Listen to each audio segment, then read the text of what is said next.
सामईन कराम, आप सुन रहे हैं मिर्ज़ा अमजद बेग एडवोकेट के लड़े गए मुकदमात के सिलसिले में एक दिलचस्प मुकदमे की रुदाद जिसका नाम है ज़ेरो ज़बर।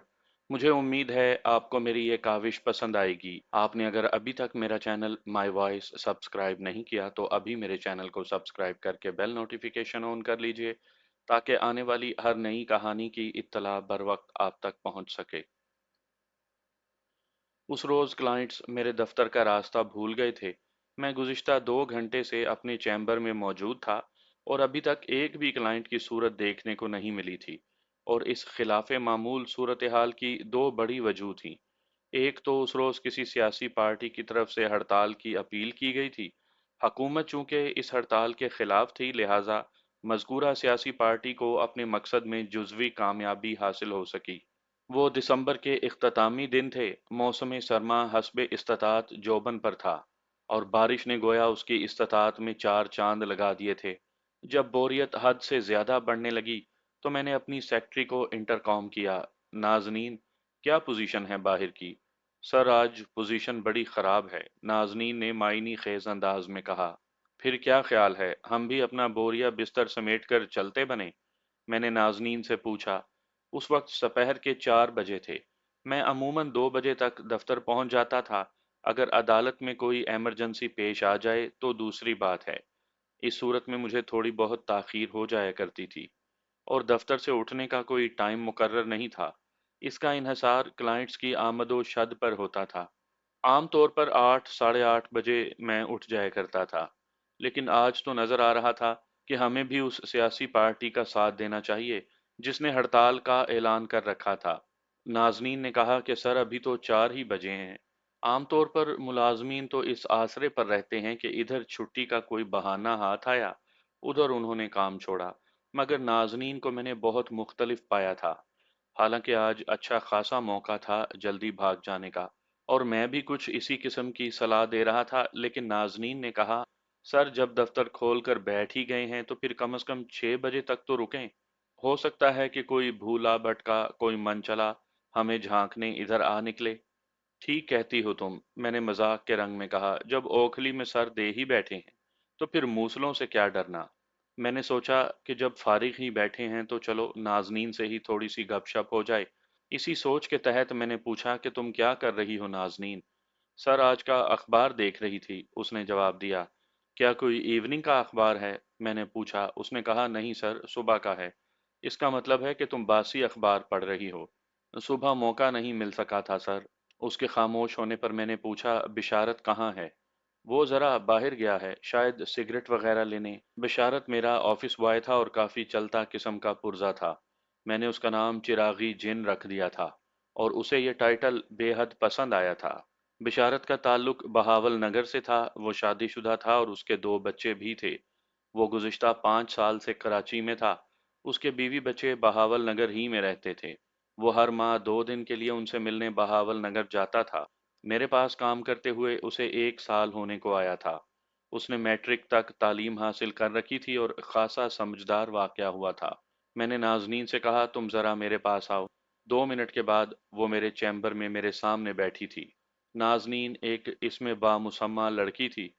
फुर्सत के लम्हात में वो मेरे पास आकर बैठ जाती या मैं उसे खुद ही बुला लेता।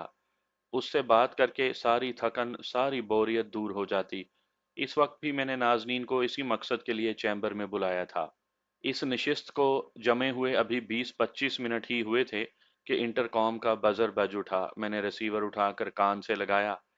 उस रिसीवर के तवस्सुत से अमूमन नाज़नीन की दिलनशीं आवाज़ मेरी समाअत तक रसाई हासिल करती थी, मगर वो तो इस वक्त मेरे सामने बैठी थी। इसका मतलब था कि वो कोई और ही होगा। मैंने रिसीवर कान से लगाने के बाद अपने मखसूस लहजे में कहा, हेलो बेग साहब, कोई आया है। बिशारत की आवाज़ मेरे कानों तक पहुंची। मिस नाज़नीन नज़र नहीं आ रही। नाज़नीन मेरे पास है, मैंने उसकी तसल्ली की खातिर कहा। फिर पूछा, तुम किसका जिक्र कर रहे हो? कोई क्लाइंट है? शक्ल से तो क्लाइंट ही नजर आता है जनाब, बिशारत ने जवाब दिया। कह रहा था कि वकील साहब से मिलना है। बिशारत ने बताया कि उसने अपना विजिटिंग कार्ड भी दिया है। मैंने कहा, ठीक है, तुम कार्ड मुझ तक पहुंचा दो। ओके सर, बिशारत ने फर्मा बरदारी से कहा। मैंने इंटरकॉम को रिसीवर को क्रैडल किया ही था कि नाज़रीन उठ खड़ी हुई, फिर जिम्मेदाराना लहजे में बोली, सर मैं जाकर अपनी सीट संभालती हूँ। बैठो अभी, मैंने कतई अंदाज में कहा, मैं देख तो लूं कि वो है कौन। वो एक लफ्ज़ अदा किए बगैर दोबारा बैठ गई। बिशारत ने नौवारिद का तारुफी कार्ड मुझ तक पहुंचाया। मैंने उस कार्ड का जायज़ा लिया। वो किसी स्टार इंटरप्राइजेज नामी मार्केटिंग कंपनी का कार्ड था और फील्ड ऑफिसर के ओहदे के नीचे कलम से वारिस अली लिखा था। गोया कोई फील्ड ऑफिसर वारिस अली मुझसे मिलने आया था। मैंने उस शख्स को अंदर अपने पास बुला लिया। वैसे जहां तक मुझे याद पड़ता था, उस मार्केटिंग कंपनी का नाम मैंने पहले कभी नहीं सुना था। चंद सेकंड के बाद एक दराज कामत शख्स मेरे चैम्बर में दाखिल हुआ। उसने पैंट शर्ट पहन रखी थी और हाथ में उसके एक स्याह ब्रीफ केस नजर आ रहा था, जैसा कि अमूमन मार्केटिंग वालों के पास होता है। उसकी उम्र का अंदाज़ा मैंने 27 और 28 के दरमियान कायम किया। गंदुमी रंगत का हामिल वो एक खुश शक्ल शख्स था, ताहम उसके चेहरे पर मखसूस देहातीपन पाया जाता था। तशरीफ़ रखें वारिस साहब। उसने अपनी तशरीफ़ रख दी और मुतामिलाना लहजे में मुस्तफसिर हुआ। आप में से वकील कौन हैं? आपसे उसकी मुराद मैं और नाज़नीन थे। उसका ये सवाल मुझे अजीब सा लगा, ताहम मैंने कोई सख्त जवाब देने के बजाय उसे कहा, अगर मिर्ज़ा अमजद बेग किसी लड़की का नाम नहीं तो वो वकील मैं हूँ। ओह सॉरी, वो खजालत आमेज अंदाज में बोला। फिर मुसाफे के लिए मेरी जानिब हाथ बढ़ा दिया। मैंने बाहिर आवेजा तख्ती पर आपका नाम तो पढ़ा था, लेकिन जहन से निकल गया। आपसे मिलकर बहुत खुशी हुई बेग साहब। उसने बड़ी गर्म जोशी से मेरा हाथ दबाया और इस अमल को 2-3 मर्तबा दोहराने के बाद मेरा हाथ आज़ाद करते हुए कुर्सी पर बैठ गया। कोई बात नहीं, गलती इंसान से ही होती है। मैंने कहा, फरमाएं मैं आपकी क्या खिदमत कर सकता हूँ। बेग साहब, खिदमत तो मैं आपकी करने आया हूँ। जवाबन वो भी खालिस्तन पेशा वाराना लहजे में बोला। वारिस अली नामी वो शख्स अपना ब्रीफ केस खोलते हुए मुझसे मुस्तफसिर हुआ, बेग साहब, आप सिगरेट कौन सी पीते हैं? उसका ये सवाल पहले से भी ज्यादा हैरान कुन था। मुझे महसूस हुआ जैसे वो किसी सिगरेट कंपनी का सेल्स रैप हो। ब्रीफ केस में से उसे अपनी कंपनी के मखसूस ब्रांड निकाल कर वो मुझे उन्हें खरीदने की तरगीब देगा और कायल करेगा कि आज तक किसी कंपनी ने इससे ज्यादा अच्छी सिगरेट तैयार नहीं की। मैं फारिग बैठा था, सोचा कि थोड़ी सी तफरीह हो जाए, लिहाजा मैंने बड़े खुशगवार अंदाज में उसे का सवाल का जवाब दिया, कोई सी भी नहीं। हैरत है, ब्रीफ केस के अंदर मुतहरिक उसके हाथ रुक गए। खैर छोड़ें, वो ब्रीफ केस बंद करते हुए हतमी लहजे में बोला, जब आप सिगरेट पीते ही नहीं तो फिर जबरदस्ती थोड़ी है। आप कौन सी सिगरेट कंपनी की मार्केटिंग करते हैं? नाजनीन ने पूछा। वो पूरी तरह उसकी जानिब मुतवज्जा हुआ। ओह, मैं तो भूल गया था कि कराची इंटरनेशनल सिटी है। यहाँ बाज खवातीन भी सिगरेट नोशी का शौक रखती हैं। क्या आप भी सिगरेट पीना पसंद करती हैं? सॉरी, मुझे स्मोकिंग पसंद नहीं। नाजनीन ने साफ गोई से काम लिया। वो कदरे मायूस नजर आने लगा, फिर खजालत आमेज नजर से मेरी तरफ देखते हुए बोला, सॉरी वकील साहब, मैंने आपका बहुत सा कीमती वक्त लिया, अब मैं इजाजत चाहूंगा।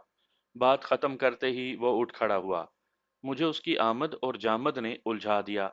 इससे पहले कि वो मेरे दफ्तर से रुखसत होता, मैंने अपनी मालूमात की खातिर पूछा, वारिस साहब, क्या आप यहाँ सिर्फ यही पूछने आए थे कि हम कौन सी सिगरेट पीते हैं? वो दोबारा कुर्सी पर बैठा और एक बोझल सांस खारिज करते हुए बोला, दरअसल बात यह है कि मैं स्टार इंटरप्राइजेज के लिए मार्केटिंग करता हूँ। आपको मेरा विजिटिंग कार्ड देखकर इस बात का अंदाज़ा हो गया होगा। मेरी कंपनी मुख्तलिफ प्रोडक्ट्स की मार्केटिंग करती है। जब भी किसी कंपनी की कोई नई प्रोडक्ट मार्केट में आना होती है, तो उसके नाम का इंतखाब सबसे बड़ा और अहम मसला होता है।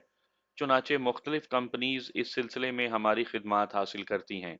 हम मार्केट का सर्वे करके उन्हें बताते हैं कि कौन सा नाम उनकी प्रोडक्ट के लिए मौजू और मुनाफा बख्श रहेगा। आजकल एक कंपनी कोई नया सिगरेट ब्रांड मार्केट में लाना चाहती है। मैं उसी ब्रांड के नाम के इंतखाब के लिए सर्वे कर रहा हूँ। सर्वे का हमारा तरीकाकार कुछ यूं है। जुमला अधूरा छोड़कर वो अपने ब्रीफ केस के साथ मसरूफ हो गया। मैं और नाज़नीन दिलचस्प नज़रों से उसके मुतहर्रिक हाथों को देखने लगे कि वो ब्रीफ केस के अंदर से जाने कौन सी अजब शय बरामद करता है। कोई और वक्त होता तो शायद मैं वारिस अली नामी इस शख्स को बाहर ही से टहला देता, मगर फुर्सत के इन लम्हात में चूंकि मुझे तफरीह की सूझ रही थी, लिहाजा उस फील्ड ऑफिसर की कथा सुनने में कोई हर्ज नहीं था।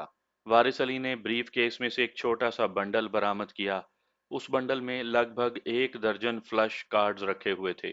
उसने plastic coated Maskura flush cards मेरी जानिब बढ़ाते हुए कहा, ये लें जनाब। अगरचा आप स्मोकिंग नहीं करते लेकिन फिर भी देख लें।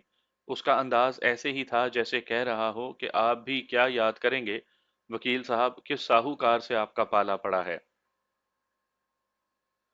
मैंने उन कार्ड्स को अपने हाथों में लिया और खोलकर एक एक का जायजा लेने लगा। हर कार्ड पर एक नाम दर्ज था, मसलन bond street, slim, Canmore, gold bridge वगैरह वगैरह। ये सब दुनिया के मारूफ सिगरेट ब्रांड थे। मैंने कार्ड्स पर से निगाह हटाकर सवालिया अंदाज में उसे देखा। उसने कहा, हम ये कार्ड्स दिखाकर पूछते हैं कि आपको इनमें से कौन सा नाम सबसे ज्यादा अच्छा लगता है। जो नाम हमें बताया जाता है उसे हम फार्म में दर्ज कर लेते हैं। उसी फार्म में मज़कूरा शख्स के बुनियादी कवाइफ का इंदराज भी कर लेते हैं, मिसाल के तौर पर नाम, उम्र, एड्रेस, फ़ोन नंबर वगैरह, और कितने अरसे से वो स्मोकिंग कर रहा है।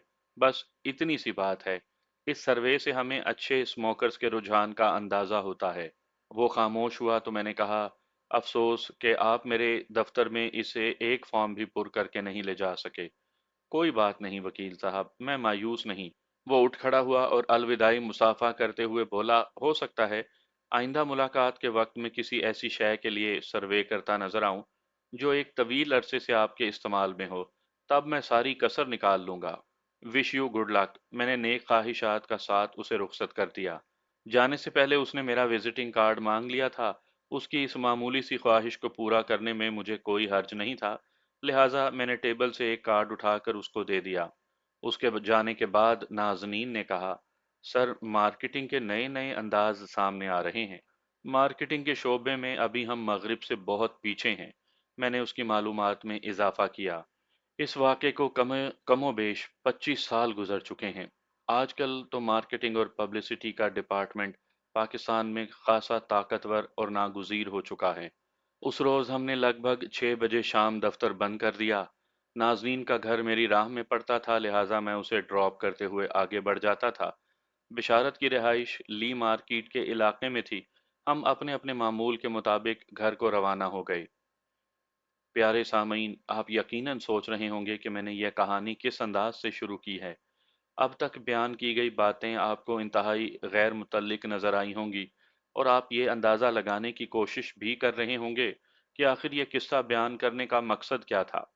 तो आपकी खिदमत में अर्ज़ किए देता हूँ कि मैंने अभी तक कोई भी गैर मुतल्लिक और बेमायनी बात नहीं की। ये सारे मामलात और वाक़यात इंतहाई मुतल्लिक और ज़रूरी हैं। बस अंदाज़े बयान ज़रा मुख्तलिफ और नया है। ये बातें मुझे वैसे भी आपको बताना थीं। चलें, बाद में नहीं तो पहले ही सही। मैं अब आपका और इम्तहान नहीं लूँगा, इसलिए तेज़ी से आगे बढ़ता हूँ। इस वाक़े के 8-10 रोज़ बाद का ज़िक्र है। एक दिन मैं अदालत जाने के लिए तैयार हो रहा था कि मेरे रिहायशी फ़ोन की घंटी बज उठी। मैंने चौथी घंटी पर रिसीवर उठाया और मुअत्तदल लहजे में कहा, हेलो। हेलो बेग साहब। दूसरी तरफ से एक मानूस सी आवाज़ सुनाई दी। मैं नवीद उस्मानी बात कर रहा हूँ। मैंने फौरन उसे पहचान लिया। नवीद उस्मानी एक मुकामी वेलफेयर ट्रस्ट का निगरान आला था और फलाह व बहबूद के कामों में पेश पेश रहता था। मैंने पुरखलूस अंदाज में दरियाफ्त किया, उस्मानी साहब खैरियत तो है? आज सुबह ही सुबह कैसे याद फरमाया? एक मुसीबत ज़दा शख्स का केस आपके सुपुर्द करना है बेग साहब, उस्मानी ने बताया। मैं एकदम मोहतात हो गया। उस्मानी और दीगर मुख्तलिफ रफ़ाही व फलाही इदारों के तवस्सुत से भी मेरे पास केस आते रहते हैं। इस वसीले से मिलने वाले केसेस में एक बात कदरे मुश्तरक होती थी, और वो ये कि अदालती अखराजात, वकील की फ़ीस और दीगर ज़रूरी अखराजात उसी इदारे के ज़िम्मे होते थे। लिहाजा इदारे के करता धरता की कोशिश होती थी कि मैं भी इस कार खैर में हिस्सा लेते हुए अपनी फ़ीस में मुमकिना हद तक कमी करूं। मैं अमूमन ऐसे केसेस से बचने की कोशिश करता था। नेकी करना और कार खैर में हिस्सा लेना एक मुस्तहसिन अमल है, मगर बसा औकात ये अमल उल्टा भी पड़ जाता है। नेकी का जज्बा और तौफीक रखने वाले हजरात अक्सर व बेशतर इस तजर्बे से गुजरते रहते हैं। मैंने उस्मानी की बात के जवाब में कहा, आजकल मसरूफियत बहुत है उस्मानी साहब। मसरूफियत में से थोड़ा वक्त तो आपको निकालना ही पड़ेगा बेग साहब। वो इसरारी लहजे में बोला। आप फिक्र ना करें, मैं आपसे फीस में कोई रियायत नहीं चाहूँगा। ओह! मैंने एक इत्मीनान भरी साँस खारिज की। उस्मानी ने कहा, मैं ये केस और एक और वजह से भी आपके हवाले करना चाहता हूँ। वो वजह भी बता दें उस्मानी साहब। दरअसल मैं जिस शख्स का केस आपके हाथ में देना चाहता हूँ, उसका दावा है कि वो आपका पंखा है। उस्मानी की बात सुनकर बेसाख्ता कह कहा मेरे मुंह से निकला, मेरा पंखा? Oh sorry. वो जल्दी से तस्हीह करने लगा, मेरा मतलब था आपका फैन। मेरा फैन यानी परस्तार? आपके हत्थे कैसे चढ़ गया उस्मानी साहब? मैंने मजाक के रंग में पूछा, नाम क्या है उसका? आप गलत समझ रहे हैं बेग साहब, वो मेरे हत्थे नहीं बल्कि पुलिस के हत्थे चढ़ा है। मैंने तो उसे छुड़ाने के लिए आपसे राब्ता किया है। उस्मानी ने वजाहत की, मुलजिम ने अपना नाम वारिस अली बताया है। मैंने उसके बाप को सादकाबाद फ़ोन कर दिया है। वो आज शाम तक कराची पहुंच जाएगा, आप फिक्र ना करें। वारिस का बाप एक साहिब हैसियत ज़मींदार है। वो हर नौयत के अखराजात बर्दाश्त करने का मुतहम्मिल है। इस वक्त तो फौरी तौर पर मेरे जहन में ना आ सका कि नवीद उस्मानी किस वारिस अली का जिक्र कर रहा था, लेकिन मुझे महसूस हो गया कि यह नाम मैंने पहले सुना है। इसी तज़ब्ज़ुब में मैंने बुड़बुड़ाने वाले अंदाज में कहा, ये शख्स कुछ जाना पहचाना तो लग रहा है, लेकिन याद नहीं आ रहा। आप भी कमाल करते हैं बेग साहब। अभी चंद रोज पहले ही तो वारिस अली आपसे मिलने आपके दफ्तर आया था। वो किसी सिगरेट के हवाले से कोई सर्वे कर रहा था। सब कुछ पलक झपकते में मेरी निगाह के सामने रोशन हो गया। मैंने जल्दी से कहा, बस बस याद आ गया कि ये कौन सा वारिस अली है, लेकिन वो मेरा फैन कब से हो गया? ये तो आप उसी से पूछ लीजिएगा। उसने मुझे आपका तारुफी कार्ड दिखाया तो मैंने उसे कहा कि मैं बेग साहब को जानता हूँ। उसने इसरार किया कि मैं आपसे राब्ता करूं, इसलिए मैंने उसकी फरमाइश पूरी कर दी। वारिस अली के बाप अमानत अली जब कराची पहुंच जाएगा तो मैं आपसे उसे डायरेक्ट करवा दूंगा, फिर आप जाने और आपका काम। मैंने संजीदगी से पूछा कि वारिस को पुलिस ने किस जुर्म में गिरफ्तार किया है? उस पर एक औरत को मुजरिमाना हमला करने के बाद कत्ल करने का इल्ज़ाम है। ओह! उस्मानी ने मज़ीद तफसील बताई कि गुज़िश्ता रात वारिस अली को मकबूलाबाद के इलाके में होने वाली एक संगीन वारदात के इल्ज़ाम में गिरफ्तार किया गया था। वारिस पर इल्ज़ाम है कि वो सिगरेट कंपनी के सर्वे के बहाने उस इलाके के एक बंगले में घुसा। उस बंगले की मालकन इत्तफाक से उस वक्त घर में अकेली थी। वारिस ने उस पर मुजरिमाना हमला किया। अज़ां बाद उसको गला घोंट कर मौत के घाट उतारा। फिर इत्मीनान से वो वहां से फरार हो गया। उस मकतूला औरत के एक मुलाजिम की निशानदही पर पुलिस हरकत में आई और रात 11 बजे मुलजिम को उसकी रिहाइश गाह वाक़या क़यूमाबाद से गिरफ्तार कर लिया गया। मैंने बेयकीनी से कहा कि वारिस ऐसा लगता तो नहीं। और उस्मानी साहब, आपने जिस अंदाज में वाक़यात बयान किए हैं, उसमें भी कई मुकामात पर मुझे झोल नज़र आ रहा है।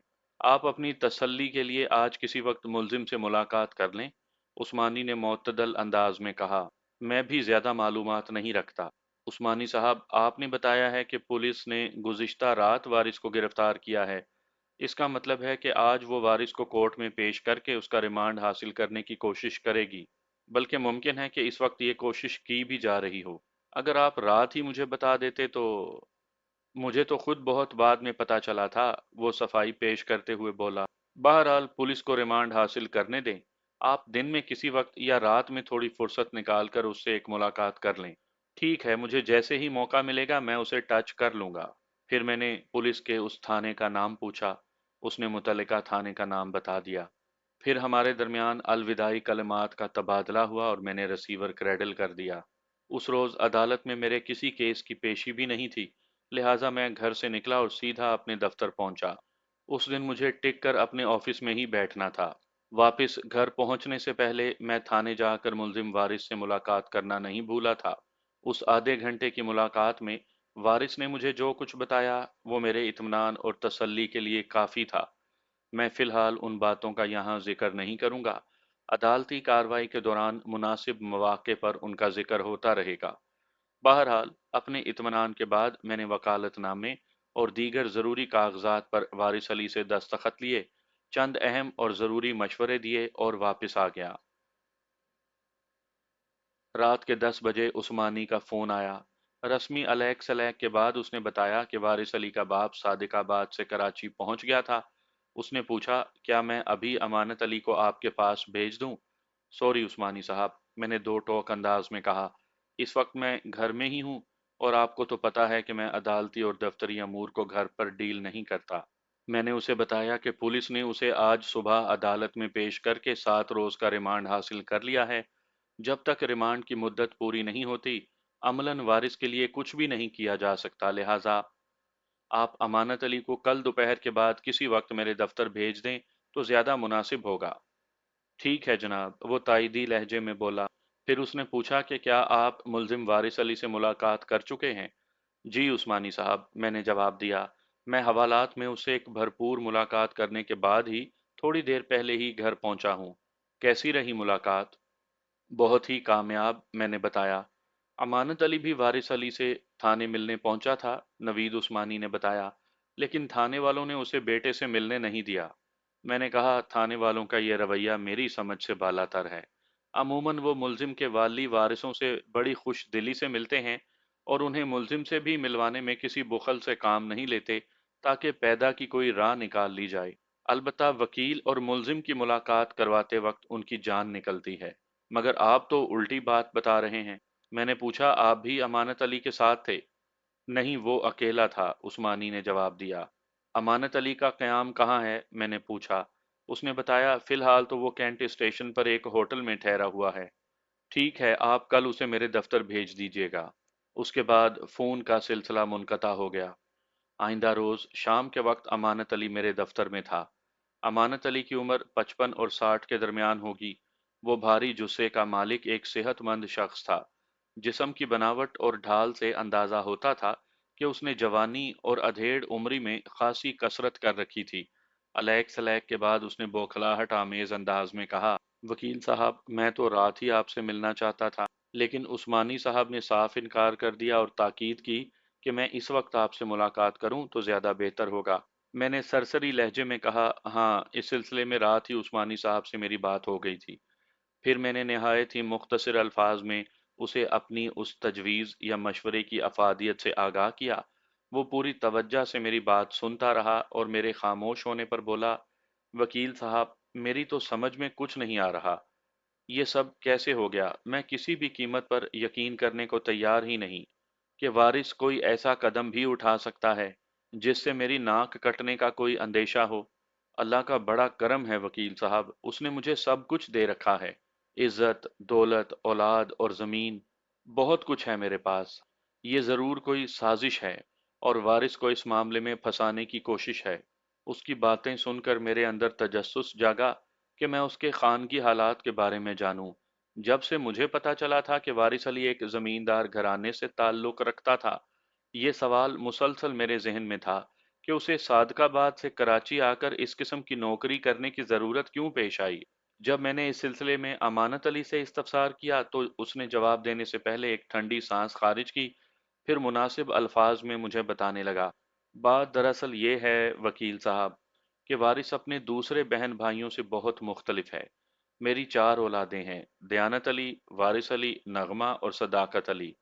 दयानत अली सबसे बड़ा है, फिर वारिस और नगमा का नंबर आता है, और सदाकत अली सबसे छोटा है। दयानत और नगमा शादीशुदा हैं। सदाकत की उम्र 25 साल, लेकिन उसकी शादी महज वारिस की वजह से रुकी हुई है। वारिस सदाकत से 2 साल बड़ा है। बड़े भाई की शादी हो तो फिर छोटे का नंबर आए ना। मगर वारिस, ये बंदा शादी के लिए तैयार ही नहीं होता। मैंने पूछा, उसके तैयार ना होने की कोई खास वजह? उसने मायनी खेज अंदाज में गर्दन हिलाई, फिर बोला, दयानत और सदाकत ज्यादा तालीम हासिल नहीं कर सके, और मेरी तरह उनका रुझान भी काश्तकारी की तरफ है। वो दोनों इस काम में मेरा भरपूर हाथ बटाते हैं, लेकिन वारिस अपना आबाई पेशा जरा पसंद नहीं करता। इसकी वजह यह है कि उसने अपने भाइयों से कुछ ज्यादा पढ़ लिख लिया है। मैंने पूछा, वारिस ने कहाँ तक तालीम हासिल की है? माशाल्लाह, 14 जमातें पास है जी, उसने फखरिया अंदाज में बताया। वो क्या कहते हैं उसे, हाँ, बीए कर रखा है। मैंने महसूस किया कि वो मुझसे कुछ छुपाने की कोशिश कर रहा था, लिहाजा मुझे भी कुरेद हुई। मैंने पूछा, लेकिन इन तमाम बातों में या हालात में उसकी शादी के लिए आमादा ना होने से क्या ताल्लुक है? आप मुझसे कुछ छुपा तो नहीं रहे? वो सादगी से बोला, हमारे बड़े कहा करते थे जनाब, कि एक माहिर और तजर्बाकार डॉक्टर से मर्ज, वकील से जुर्म और दाई से पेट को छुपाया नहीं जा सकता। اور آپ کے اس سوال سے مجھے یقین ہو گیا، آپ نے درست اندازہ لگایا ہے۔ اچھا، میں نے دلچسپ نگاہ سے اس کی طرف دیکھا اور کہا، اگر میرا اندازہ 16 آنے صحیح ہے تو پھر آپ خود ہی بتا دیں۔ وہ ایک دم اداس اور خاموش ہو گیا۔ میں بدستور اس کو دیکھتا رہا۔ تھوڑی دیر کے بعد وہ بوجھل آواز میں گویا ہوا، جناب بیگ صاحب، وارث کی شادی کے لیے آمادہ نہ ہونے کا صرف ایک ہی سبب ہے، اور وہ ہے، بلکہ تھی، شہناز۔ اتنا کہہ کر وہ ایک مرتبہ پھر خاموش ہو گیا۔ میری دلچسپی اور بڑھ گئی۔ گویا شہناز کی آمد سے کہانی میں ایک نیا اور سنسنی خیز ٹوسٹ آنے والا تھا۔ میں خاموش بیٹھا منتظر نظر سے امانت علی کے دوبارہ بولنے کا انتظار کرتا رہا۔ اس نے وضاحت کی، دراصل شہناز کی موت نے وارث کو توڑ کر رکھ دیا۔ کچھ عرصہ تک تو اس کی دیوانوں جیسی حالت ہو گئی تھی، پھر دھیرے دھیرے سنبھل گیا۔ تاہم اس سنبھلنے کے ساتھ ہی اس نے یہ اٹل فیصلہ بھی سنا دیا کہ وہ زندگی بھر شادی نہیں کرے گا۔ کیا وارث علی شہناز نامی اس لڑکی سے محبت کرتا تھا؟ میں نے پوچھا۔ اس نے اسبات میں گردن ہلا دی۔ جی ہاں، شہناز اس کی تایا زاد تھی۔ شہناز کی موت کیسے ہوئی؟ اس نے بتایا، بس اس کی موت آئی تھی، وہ مر گئی۔ ہیضہ بہانہ بنا۔ 2 سال پہلے گرمیوں کے موسم میں بیٹھے بٹھائے اسے ہیضہ ہو گیا اور وہ زندگی ہار گئی۔ اس وضاحت کے بعد وارث علی کا کیس کھل کر سامنے آ گیا۔ وہ اپنے دل پر محبوبہ کی ابدی جدائی کا گہرا زخم کھائے بیٹھا تھا، اور شاید اسی لیے وہ صادق آباد کو چھوڑ کر کراچی آ گیا تھا۔ میں نے اسے کہا کہ یہ مصیبتیں اور پریشانیاں تو انسانی زندگی کا حصہ ہیں، یہ تو آتی جاتی رہتی ہیں، لہٰذا زیادہ فکر مند نہیں ہونا چاہیے۔ وارث بھی انشاءاللہ اس پھیر سے نکل آئے گا۔ اس کے چہرے پر امید کی شمع روشن ہو گئی۔ میں نے اسے وارث کی کراچی والی زندگی کے بارے میں مختصراً آگاہ کیا، اور یہ بھی بتایا کہ ہماری پہلی ملاقات کب اور کن حالات میں ہوئی تھی، کیونکہ وہ وارث کی کراچی والی زندگی سے بالکل ناواقف تھا۔ اس نے مجھے کہا، میرا دل تو یہی کہتا ہے کہ وارث کسی قسم کے جرم میں ملوث نہیں ہو سکتا۔ آپ اس سے جا کر تھانے ملاقات کر چکے ہیں، آپ کیا کہتے ہیں؟ آپ کا خیال بالکل ٹھیک ہے، میں آپ کے خیال سے متفق ہوں امانت صاحب، میں نے ٹھہرے ہوئے لہجے میں کہا، مگر میرے اور آپ کے ایسا سوچنے سے کوئی فرق نہیں پڑتا۔ معاملہ پولیس اور پولیس کے آگے عدالت تک رسائی حاصل کر چکا ہے۔ اب ہمیں جو کچھ بھی کرنا ہے وہ عدالت میں ہی کرنا ہوگا۔ وہ کہنے لگا، بیگ صاحب، اس سلسلے میں آپ سارا زور ماریں، خرچے وغیرہ کی آپ بالکل فکر نہ کریں۔ اللہ نے مجھے ہر نعمت سے نوازا ہے۔ میں نے اسے اپنی فیس اور دیگر عدالتی اخراجات کے بارے میں بتایا۔ وہ اپنی جیب کی طرف ہاتھ بڑھاتے ہوئے بولا، عثمانی صاحب نے مجھے بتایا ہے کہ آپ بہت بڑے وکیل ہیں اور خاصی اونچی فیس لیتے ہیں، اس لیے میں کچھ رقم گھر سے نکلتے وقت لے آیا تھا۔ سب سے پہلے تو آپ اپنی فیس وصول کریں، باقی اخراجات بعد میں دیکھے جائیں گے۔ فیس کی مد میں کتنی رقم پیش کروں؟ میں نے اسے اپنی فیس بتائی۔ اس نے میری بتائی ہوئی فیس کی رقم کے حساب سے کرنسی نوٹ گن کر میری طرف بڑھا دیے۔ میں نے گنے بغیر وہ رقم اس سے لے کر اپنی میز کی دراز میں ڈال دی، اسے ایک رسید بنا کر دی۔ یہ ایک چھوٹی سی کاغذی کارروائی، یا یوں کہہ لیں کہ خانہ پوری تھی، لیکن میں اس کو بہت ضروری سمجھتا ہوں۔ امانت علی نے رسید کو جیب میں منتقل کرنے کے بعد کہا، بیگ صاحب، آپ نے بتایا ہے کہ ریمانڈ کی مدت کے دوران پولیس وارث سے اقبال جرم کرانے کی کوشش بھی کرے گی۔ اگر میں کچھ رقم وہاں بھی خرچ کروں تو کیا اس سے وارث کو کوئی آسانی فراہم ہو سکتی ہے؟ میں آپ کو اس کا مشورہ ہرگز نہیں دوں گا، میں نے دو ٹوک انداز میں کہا۔ پولیس کی سختی اور تشدد سے محفوظ رہنے کے لیے میں نے وارث کو چند گر سمجھا دیے ہیں۔ مجھے امید ہے کہ وہ انہیں مناسب موقع پر سلیقے سے استعمال کر لے گا۔ اور جہاں تک پولیس کی مٹھی گرم کرنے کا تعلق ہے تو ایسا کرنے کا کوئی فائدہ نہیں۔ رقم تو وہ راضی خوشی پکڑ لیں گے اور اس بات کا بھی یقین دلا دیں گے کہ وہ آپ کی بہت مدد کریں گے، مگر یاد رکھیں، ہونا ہوانا کچھ بھی نہیں۔ وہ وہی کریں گے جو انہوں نے طے کر رکھا ہے۔ ویسے آپ کی مرضی ہے۔ نہیں جناب، میں آپ کے مشورے کے بغیر ایک پیسہ بھی کہیں خرچ نہیں کروں گا۔ ان پولیس والوں کا واقعی کوئی اعتبار نہیں۔ مزید ایک دو اہم باتوں کے بعد میں نے اسے کہا کہ آپ انتظار گاہ میں آرام سے بیٹھیں، میں دیگر کلائنٹس سے فارغ ہو جاؤں تو پھر ہم وارث سے ملاقات کے لیے تھانے چلیں گے۔ وہ میرا شکریہ ادا کرنے کے بعد چیمبر سے نکل گیا۔ اس روز دفتر بند کرنے کے بعد میں نے امانت علی کو بھی اپنے ساتھ گاڑی میں بٹھا لیا۔ نازنین کو اس کے گھر کے قریب ڈراپ کرنے کے بعد میں نے گاڑی کا رخ تبدیل کیا اور متعلقہ تھانے کی جانب بڑھ گیا۔ मैंने अपने ज़राए और मखसूस तरीक़ाए कार इस्तेमाल करते हुए उन बाप बेटे के लिए लगभग आधे घंटे की मुलाकात का मौका पैदा कर दिया। उन्होंने जी भरकर बातें की। इस दौरान मैं थाना इंचार्ज के कमरे में उसे घिसने की कोशिश करता रहा, लेकिन वो खासा तजर्बाकार और जहां दीदा पुलिस वाला था। वो बड़ी खूबसूरती से मेरे सवालात को टालता रहा। अमानत अली अपने बेटे से मुलाकात करके फारिग हुआ तो बहुत खुश था और उस मुलाकात के लिए मुझे बहुत दुआएं भी दे रहा था। मैंने पूछा, अब आपका क्या प्रोग्राम है? आप बताएं मुझे क्या करना चाहिए? उसने उल्टा मुझसे सवाल कर डाला। मैंने पूछा, मुझे पता चला था कि आप किसी होटल में ठहरे हुए हैं। उसने कहा, जी। तो फिर मैंने कहा, मेरा मशवरा यही है कि आप वापस सादकाबाद चले जाएं। जिस दिन पुलिस ने वारिस को अदालत में पेश करना है, उससे एक रोज पहले कराची आ जाएं। मेरी तजवीज़ उसे पसंद आई। उसने मेरा शुक्रिया अदा किया और मुसाफा करके रुखसत हो गया, और मैंने अपनी गाड़ी को घर की सिमत मोड़ लिया। रिमांड की मुद्दत पूरी होने के बाद पुलिस ने अदालत में चालान पेश किया। उस पेशी पर मैंने अपने वकालतनामे के साथ ही मुलजिम की दरखास्त जमानत भी अदालत में दायर कर दी, और अदालती कार्रवाई का आगाज होते ही मैंने अपने मौक्किल की जमानत के लिए दलाइल देने शुरू कर दिए। लेकिन मेरी ये कोशिश नाकाम रही। जैसा कि आप जानते हैं कि कत्ल के मुलजिम की जमानत नामुमकिन हद तक मुश्किल होती है, और उस कत्ल के साथ तो मुजरिमाना हमले का दुमछल्ला भी फिट था। लिहाजा मुलजिम वारिस अली को जुडिशल रिमांड पर जेल भेज दिया गया। इस पेशी पर मुलजिम का बाप अमानत अली भी अदालत के कमरे में मौजूद था। अपने बेटे की जमानत नामंजूर होता देखकर वो कदरे मायूस तो हुआ। अदालत से बाहर आने के बाद उसने पूछा, बेग साहब, मैं तो अच्छी खासी रकम का बंदोबस्त करके आया था कि अगर जाती मचलके पर वारिस की जमानत हो जाती तो कितना अच्छा होता। मैंने कहा, यकीनन अच्छा होता, लेकिन इस बात को जहन में रखें कि ये कोई आम दंगा फसाद या चोरी चकारी का केस नहीं। कत्ल के केस में अमूमन जाती मचलके और शख्सी जमानत वगैरह सब कुछ फेल हो जाता है, और हमारे केस में तो कत्ल के इल्ज़ाम के साथ साथ वारिस अली पर मुजरिमाना हमले की भी पख भी लगी हुई है, जिसने इस केस की संगीनी को बहुत ज़्यादा बढ़ा दिया है। लेकिन मैं फिर भी कहूँगा कि आप हौसला ना हारें। मैंने इस एक हफ्ते में केस को बड़ी बारीक बीनी से स्टडी किया है, और अपनी डोरियां हिलाकर इधर उधर से बहुत सारी मुफीद मालूमात भी जमा कर ली हैं। जब इंशाअल्लाह केस की बाकायदा समाअत होगी तो मेरी ये मेहनत आपकी निगाहों से छुपी नहीं रह सकेगी। मैं अपने काम से कुल्ली तौर पर मुतमईन हूँ। आपका इत्मीनान ही मेरी तसल्ली के लिए काफ़ी है बेग साहब, उसने पुरउम्मीद अंदाज में कहा।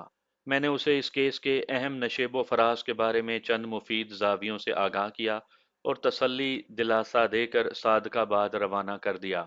आइंदा पेशी 15 रोज के बाद की थी। आगे बढ़ने से पहले मैं आपकी खिदमत में इस केस की चंद अहम और बुनियादी बातें पेश कर दूं, ताकि अदालती कार्रवाई के दौरान आपका जहन किसी उलझन का शिकार ना हो। इसमें ज़्यादा काबिल ज़िक्र पुलिस की रिपोर्ट यानी इस्तगासा और पोस्टमार्टम की रिपोर्ट थी। पोस्टमार्टम की रिपोर्ट के मुताबिक मकतूला नीलोफर की मौत 4 जनवरी की रात 8 से 9 बजे के दरमियान वाक़या हुई थी। मौत का सबब सांस की आमदोशद का मुनक़ता होना बताया गया था। इस बात पर बड़े वाज़िया अंदाज में जोर दिया गया था कि मकतूला को गला घोंट कर मौत के घाट उतारा गया था, और उसे कत्ल करने से पहले मुजरिमाना हमले से भी गुजारा गया। मकतूला के मुख्तलिफ टेस्ट इस अमर का सबूत फराहम करते थे कि उसके साथ पहले ज्यादती की गई, फिर गला घोंट कर उसे जिंदगी की कैद से आज़ाद करवा दिया गया। पुलिस की जानिब से इस्तगासा की जो रिपोर्ट अदालत में पेश की गई, उसकी रूह से मेरे मौकिल और इस केस के मुलजिम वारिस अली को इबरतनाक सजा दिलवाने का पक्का पक्का इंतजाम करने की कोशिश की गई थी। उस रिपोर्ट के मुताबिक वकुआ के रोज इत्तफाक से मकतूला घर में अकेली थी। उसका शोहर मौजूद नहीं था। वो दोनों मियाँ बीवी उस बंगले में अकेले ही रहते थे। उनकी कोई औलाद नहीं थी। मुलाजमीन के नाम पर दो अफराद उस बंगले में काम करते थे, जिनमें से एक का नाम सलीमा बीबी और दूसरे का नाम सुल्तान था। सलीमा रोजाना सुबह 10 बजे कामकाज के लिए बंगले पर आती और शाम को 6 साढ़े 6 बजे छुट्टी करके अपने घर चली जाती। उसकी रिहाइश धोरा जी से मुत्तसिल एक बस्ती में थी। वो उस बंगले पर मुख्तलिफ नौयत की ड्यूटी करती, जिसमें सफाई सुथराई, झाड़ू पोंछा और कपड़े वगैरह धोना सब शामिल था। अलावा अज़ीं वो खाना पकाने में मकतूला नीलोफर की मदद भी किया करती थी। सुल्तान बुनियादी तौर पर उस बंगले का चौकीदार था। उसे ड्राइविंग भी आती थी, लेकिन मालिकान उसकी इस सलाहियत से फ़ायदा नहीं उठाते थे। पता नहीं, उन्हें उसकी ड्राइवरी पर भरोसा नहीं था या उन्हें किसी ड्राइवर की ज़रूरत ही नहीं थी। सुल्तान सक्खर का रहने वाला था और कराची में उसकी रिहाइश उसी बंगले के पिछवाड़े बने हुए एक कमरे के छोटे से क्वार्टर में थी। वकुआ के रोज़ सुल्तान बंगले के गेट पर अपनी ड्यूटी अंजाम दे रहा था कि मुलजिम वहां पहुंचा और उससे कहा कि वो सेठ साहब से मिलना चाहता है। सुल्तान ने बताया कि सेठ साहब तो इस वक्त बंगले में मौजूद नहीं। मुलजिम बोला, बेगम साहिबा तो होंगी। इस सवाल पर सुल्तान ने चौंक कर मुलजिम की तरफ देखा और पूछा कि वो कौन है और किस काम से वो सेठ साहब से या मैडम से मिलने आया है। जवाब में मुलजिम ने उसे अपना विजिटिंग कार्ड थमाते हुए कहा, आप मेरा कार्ड अंदर ले जाओ, उन्हें बुलाना होगा तो बुला लेंगे। सुल्तान ने उसे गेट पर ही रुकने को कहा और उसका कार्ड लेकर बंगले की अंदरूनी हिस्से में चला गया। उसने मज़कूरा कार्ड मैडम नीलोफर को दिखाया और मुलजिम के बारे में बताया। मैडम ने कार्ड पर एक उचटती सी निगाह डाली और सुल्तान से कहा कि वो मुलजिम को ड्राइंग रूम में बिठाए। गोया मैडम नीलोफर ने मुलाजिम से मुलाकात पर आमादगी जाहिर कर दी थी। सुल्तान वापस गेट पर आया और मुलजिम को मैडम के फैसला नुमा हुक्म के बारे में बताया। फिर वो उसे अपने साथ लेकर ड्राइंग रूम तक पहुंचा। मुलजिम को ड्राइंग रूम में छोड़ने के बाद वो एक मर्तबा फिर अपनी ड्यूटी संभालने गेट पर आ गया। सुल्तान के मुताबिक मुलजिम लगभग आधा घंटा बंगले के अंदर मैडम नीलोफर से मुलाकात में मसरूफ रहा। इस दौरान उसने अंदर जाकर ये झांकने की ज़रूरत महसूस नहीं की कि मुलजिम वहां किस मकसद के लिए आया है। उसके मालिकान इस बात को कतन पसंद नहीं करते थे। बहरहाल जब मुलजिम वहां से रुखसत हुआ तो वो सुनगुन लेने के लिए बंगले के अंदरूनी हिस्से में पहुंच गया। ड्राइंग रूम खाली पड़ा था और यूं महसूस होता था जैसे वहां थोड़ी देर पहले कोई मुलाकात ना हुई हो। इस मुशाहिदे ने सुल्तान के तजस्सुस को और बढ़ा दिया और वो दबे कदमों आगे बढ़ता चला गया। वहां तारी सन्नाटे से यूं लगता था कि सुल्तान के सिवा इस बंगले में और कोई मौजूद ना हो। उसके जहन में एक खतरनाक सवाल ने सर उठाया कि मैडम नीलोफर कहाँ। उस सवाल ने उसे हद से ज्यादा बेएहतियात कर दिया और वो मैडम की तलाश में आगे ही आगे कदम बढ़ाता चला गया। फिर जब उसकी निगाह ने बेडरूम के खुले हुए दरवाजे से कमरे के अंदर रसाई हासिल की तो वो ठिठक गया। उस पर तो गोया हैरतों का पहाड़ टूट पड़ा था, जिसमें बेयकीनी की कई चट्टानें भी शामिल थीं। बेडरूम की लाइट जल रही थी और उसने रोशन बेडरूम में जो मंजर देखा वो उसका दिमाग चकराने के लिए काफी था। मैडम नीलोफर बेड के ऐन वस्त में बिखरी पड़ी थी। उसकी बेपर्दगी को देखकर कोई अकल का अंधा भी ये अंदाजा कायम कर सकता था कि वहां क्या वाकया पेश आया होगा। नीलोफर की हलकों से उबली हुई आंखों ने सुल्तान को यह भी बता दिया कि वो अब इस दुनिया में बाकी नहीं रही। चंद लम्हा तक वो मबहूत खड़ा ये इबरतनाक मंजर देखता रहा। फिर उसने बाहर की जानिब दौड़ लगा दी। मुलजिम थोड़ी देर पहले बंगले से रुखसत हुआ था। सुल्तान आनन फानन मेन गेट से बाहर निकला और मुतलाशी नजर से इधर उधर देखने लगा। उसे मुलजिम कहीं भी नजर नहीं आया। वो मुलजिम की तलाश में बेसाख्ता इधर उधर दौड़ने लगा, लेकिन 10 मिनट की तलाश बसियार के बाद भी जब उसे नाकामी का मुंह देखना पड़ा तो उसके जहन में यह ख्याल आया कि उसे फौरन सेठ साहब को फोन करना चाहिए। वो पलट कर वापस बंगले में आया और वहां से अपने मालिक फरीद अब्बास को फोन करने मसरूफ हो गया। थोड़ी सी कोशिश के बाद उसका राब्ता सेठ के दफ्तर से हुआ और उसे बताया गया कि फरीद अब्बास घर जाने के लिए दफ्तर से निकल चुका है। उसने फोन रख दिया। अब फरीद अब्बास के इंतजार के सिवा उसके पास कोई चारा नहीं था। उसे ज्यादा देर तक इंतजार नहीं करना पड़ा। वो बंगले के अंदरूनी हिस्से में से निकलकर जैसे ही गेट पर पहुंचा, फरीद अब्बास अपनी गाड़ी में वहां पहुंच गया। उसी लम्हे घरेलू मुलाजमा सलीमा बीबी भी एक जानिब से नमूदार हुई। वो अपने वक्त पर छुट्टी करके घर जा चुकी थी। पता नहीं वापस क्या लेने आई थी। सुल्तान ने सलीमा को नजरअंदाज करते हुए वहीं गेट पर खड़े खड़े घबराहट आमेज अंदाज में फरीद अब्बास को आगाह किया कि वहां किस नौयत का वाकया पेश आ चुका था। उसकी बात सुनने के बाद फरीद ने उसे डांट पिलाई और बड़ी सूरत से बंगले के अंदर दाखिल हुआ। जब उसने ख्वाबगाह में कदम रखा तो सूरत हाल उस पर अयां हो गई। बड़ी अफरा तफरी में उसने सुल्तान के साथ मिलकर बेडरूम और ड्राइंग रूम को छान डाला। इस कोशिश के नतीजे में वो ड्राइंग रूम की सेंट्रल टेबल पर से दो विजिटिंग कार्ड ढूंढने में कामयाब हो गया, जो मुलजिम ने बंगले के अंदर दाखिल होने के लिए इस्तेमाल किया था। वो कार्ड को हाथ में थामे थामे टेलीफोन सेट की तरफ बढ़ गया। स्टार इंटरप्राइजेज नामी उस मार्केटिंग कंपनी के कार्ड पर दो फोन नंबर दर्ज थे। फरीद अब्बास ने बारी बारी दोनों नंबरों को ट्राई किया। एक नंबर बिजी मिला, जबकि दूसरे नंबर पर उस तरफ से फोन उठाया गया। फरीद अब्बास ने धार से मुशाबा लहजे में कहा, फील्ड ऑफिसर वारिस अली से बात करवाएं। वो तो जनाब छुट्टी करके घर जा चुका है। दूसरी तरफ से बोलने वाले ने बताया। उस नामुराद का घर कहाँ है? फरीद अब्बास ने बरहमी से पूछा। कयूमाबाद में, उसे बताया गया। घर का पता और लोकेशन वगैरह बताएं। उसके सवाल का जवाब दे दिया गया तो उसने दूसरी तरफ से बोलने वाले का नाम दरियाफ्त किया। उस शख्स ने अपना नाम बताते हुए फरीद अब्बास से पूछा, मैं मुर्तज़ा बात कर रहा हूँ, आप कौन हैं और वारिस अली के बारे में क्यों पूछ रहे हैं? मैं उसका बाप हूँ, फरीद अब्बास ने यह कहते हुए क्रैडल दबाकर लाइन मुनक़ता कर दी।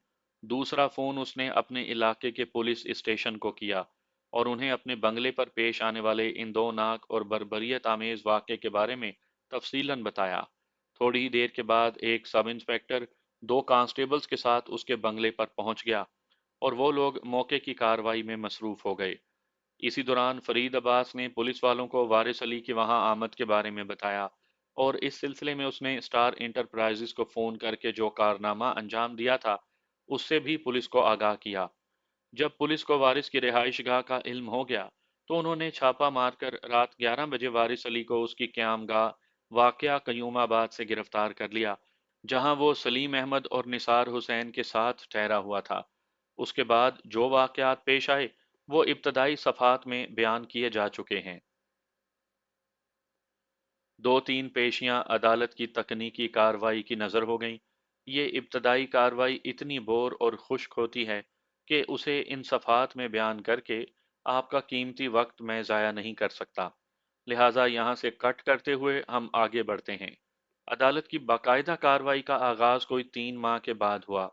उन दिनों मौसम बहार शुरू हो चुका था और फिजा में बड़ी रुमान परवर खुशगवारियत रची बसी महसूस होती थी।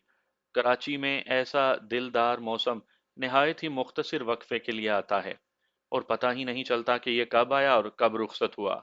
जज अपनी मखसूस नशिस्त पर बराजमान हो चुका तो उसने तनकीदी निगाह से हाजरीन अदालत का जायजा लिया। दोनों तरफ के तमाम मुतल्लिका अफराद अदालत के कमरे में मौजूद थे। उसने इत्मीनान भरे अंदाज में गर्दन को असबाती जुम्बिश दी और बाकायदा कार्रवाई का आगाज किया। सबसे पहले जज ने फर्द जुर्म पढ़कर सुनाई। मेरे मौकिल ने निहायत ही एतमाद के साथ सेहत जुर्म से इनकार कर दिया। उसके बाद मुलजिम का हल्फिया बयान रिकॉर्ड किया गया। बयान की तकमील पर वकील इस्तगासा ने उस पर कड़ी जिरा की, लेकिन वारिस अली ने बड़े एतमाद से डट कर वकील मुखालिफ के सवालात का सामना किया और नहायत ही नपे तुले अंदाज में जवाबात दिए। इस इम्तहान के लिए मैंने उसे अच्छी खासी तैयारी करवा रखी थी। मैं ये देखकर मुतमईन था कि वो बाऐन मेरी हिदायत पर अमल कर रहा था। वकील इस्तगासा की जिरा मौकूफ हुई तो इस्तगासा के गवाहों की बारी आई। इस्तगासा की तरफ से 8 गवाहों को फहरिस्त दायर की गई थी, लेकिन मैं यहाँ पर उनमें से सिर्फ अहम गवाहों के बयानात और उन पर होने वाली जिरा का ही अहवाल बयान करूंगा।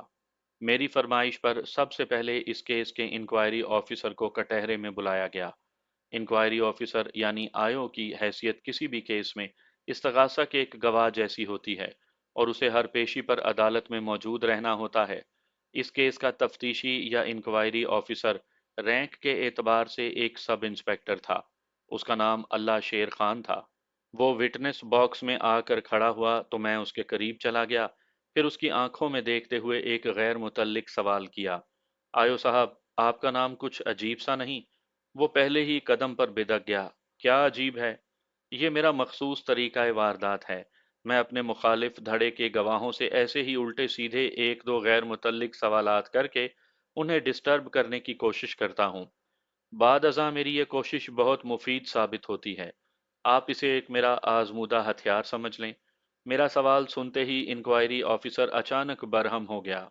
मैंने निहायत ही ठहरे हुए अंदाज में कहा, आयो साहब, आप मेरी बात का बुरा ना मानिएगा। वैसे आमतौर पर शेर अल्लाह नाम सुनने और देखने में तो आया है, मगर ये अल्लाह शेर कुछ उल्टा और अजीब सा नहीं हो गया? वो अपनी बरहमी को बरकरार रखते हुए बोला, ये नाम मेरे दादा जान ने रखा था। मुझे ये बहुत अजीज है। आपको उल्टा नजर आता है तो मैं क्या करूं? इससे क्या कोई फर्क पड़ता है? नहीं, कोई फर्क नहीं पड़ता। میں نے قطعیت سے کہا، کم از کم مجھے تو بالکل نہیں۔ سب انسپکٹر اللہ شیر خان ناپسندیدہ نظر سے مجھے گھورنے لگا۔ وکیل استغاثہ ہو یا انکوائری آفیسر، یہ ہمیشہ ڈیفنس کونسلر یعنی وکیل صفائی کے خلاف ہوتے ہیں۔ لہٰذا وکیل صفائی کے کہے ہوئے کسی سیدھے سادے جملے کو بھی یہ شک کی نگاہ سے دیکھتے ہیں اور اس میں مخالفانہ معنی تلاش کرنے کی کوشش کرتے ہیں۔ اس کیس میں وکیل صفائی کا کردار ادا کر رہا تھا، لہٰذا اس کا معاندانہ رویہ سمجھ میں آتا تھا۔ میں نے اس کی آنکھوں میں دیکھتے ہوئے سنجیدہ لہجے میں دریافت کیا، آیو صاحب، آپ کو اس واقعے کی اطلاع کب دی گئی؟ اس نے ایک لمحہ سوچنے کے بعد جواب دیا، 4 جنوری کی رات لگ بھگ 9:30 بجے۔ اطلاع کنندہ کون تھا؟ میں نے استفسار کیا۔ اس نے جواب دیا، مقتولہ کا شوہر فرید عباس۔ اس نے تھانے فون کر کے ہمیں اس افسوسناک واقعے کے بارے میں بتایا تھا۔ آپ جائے وقوع پر کتنے بجے پہنچے تھے؟ ٹھیک 10 بجے۔ آپ نے اس سلسلے میں کچھ زیادہ ہی سرگرمی نہیں دکھائی؟ جناب، ہم تو ہر سلسلے میں ہمیشہ ہی سرگرمی دکھاتے ہیں۔ وہ میرے طنز کو خاموشی سے پیتے ہوئے بولا، یہ تو آپ جیسے چند مہربانوں نے ہماری ریپوٹیشن کے خلاف بڑھ چڑھ کر بولنے کا ٹھیکہ لے رکھا ہے۔ آپ کی وجہ سے پولیس بلا وجہ بدنام ہو گئی ہے۔ میں نے اس کی شکایت کو دور کرنا مناسب سمجھا اور معذرت خواہانہ انداز میں کہا، آپ نے جو کچھ بیان کیا ہے اگرچہ اس میں میرا کوئی ہاتھ تو نہیں، پھر بھی تہہ دل سے میں آپ سے معافی چاہتا ہوں۔ اس نے میرے لہجے میں شامل مخصوص طنز اور تیکھے پن کو فوراً محسوس کر لیا، جلدی سے بولا، وکیل صاحب، آپ کو معذرت کرنے کی کوئی ضرورت نہیں، حقیقت کیا ہے یہ آپ بھی اچھی طرح جانتے ہیں اور میں بھی۔ میں نے پوچھا، آپ نے ملزم کو کتنے بجے گرفتار کیا تھا؟ جب ہم نے قیوم آباد والے گھر سے اسے پکڑا اور رات کے 11 بج رہے تھے۔ ملزم کی گرفتاری کے سلسلے میں آپ کی رہنمائی کس نے کی؟ اس بارے میں ہمیں مقتولہ کے شوہر فرید عباس نے بتایا تھا۔ فرید عباس کو یہ معلومات ملزم کے دفتر سے حاصل ہوئی تھی۔ میں نے جرح کے سلسلے کو آگے بڑھایا، کیا آپ نے مذکورہ دفتر فون کر کے تصدیق کی ضرورت محسوس نہیں کی یا مزید کسی قسم کی معلومات حاصل کرنے کی کوشش نہیں کی تھی؟ یہ بات اور یہ پوائنٹ ہمارے ذہن میں بھی تھا۔ میں نے خود ملزم کی کمپنی کے دفتر فون کیا تھا، لیکن اس وقت دفتر بند ہو چکا تھا، اس لیے کسی نے میرا فون اٹینڈ نہیں کیا۔ آپ نے دفتر کتنے بجے فون کیا تھا؟ لگ بھگ 10:15 بجے۔ ٹھیک ہے، اس وقت آپ کا کسی سے رابطہ نہیں ہو سکا تھا، میں نے کہا، لیکن کیا بعد میں آپ نے کبھی اس دفتر اور ملزم کے ساتھ کام کرنے والوں کو ٹچ کرنے کی کوشش کی؟ جی ہاں، ملزم کی گرفتاری کے اگلے روز ہی میں اس کمپنی کے دفتر گیا تھا اور وہاں موجود لوگوں سے ملزم کے بارے میں پوچھ تاچھ کی تھی۔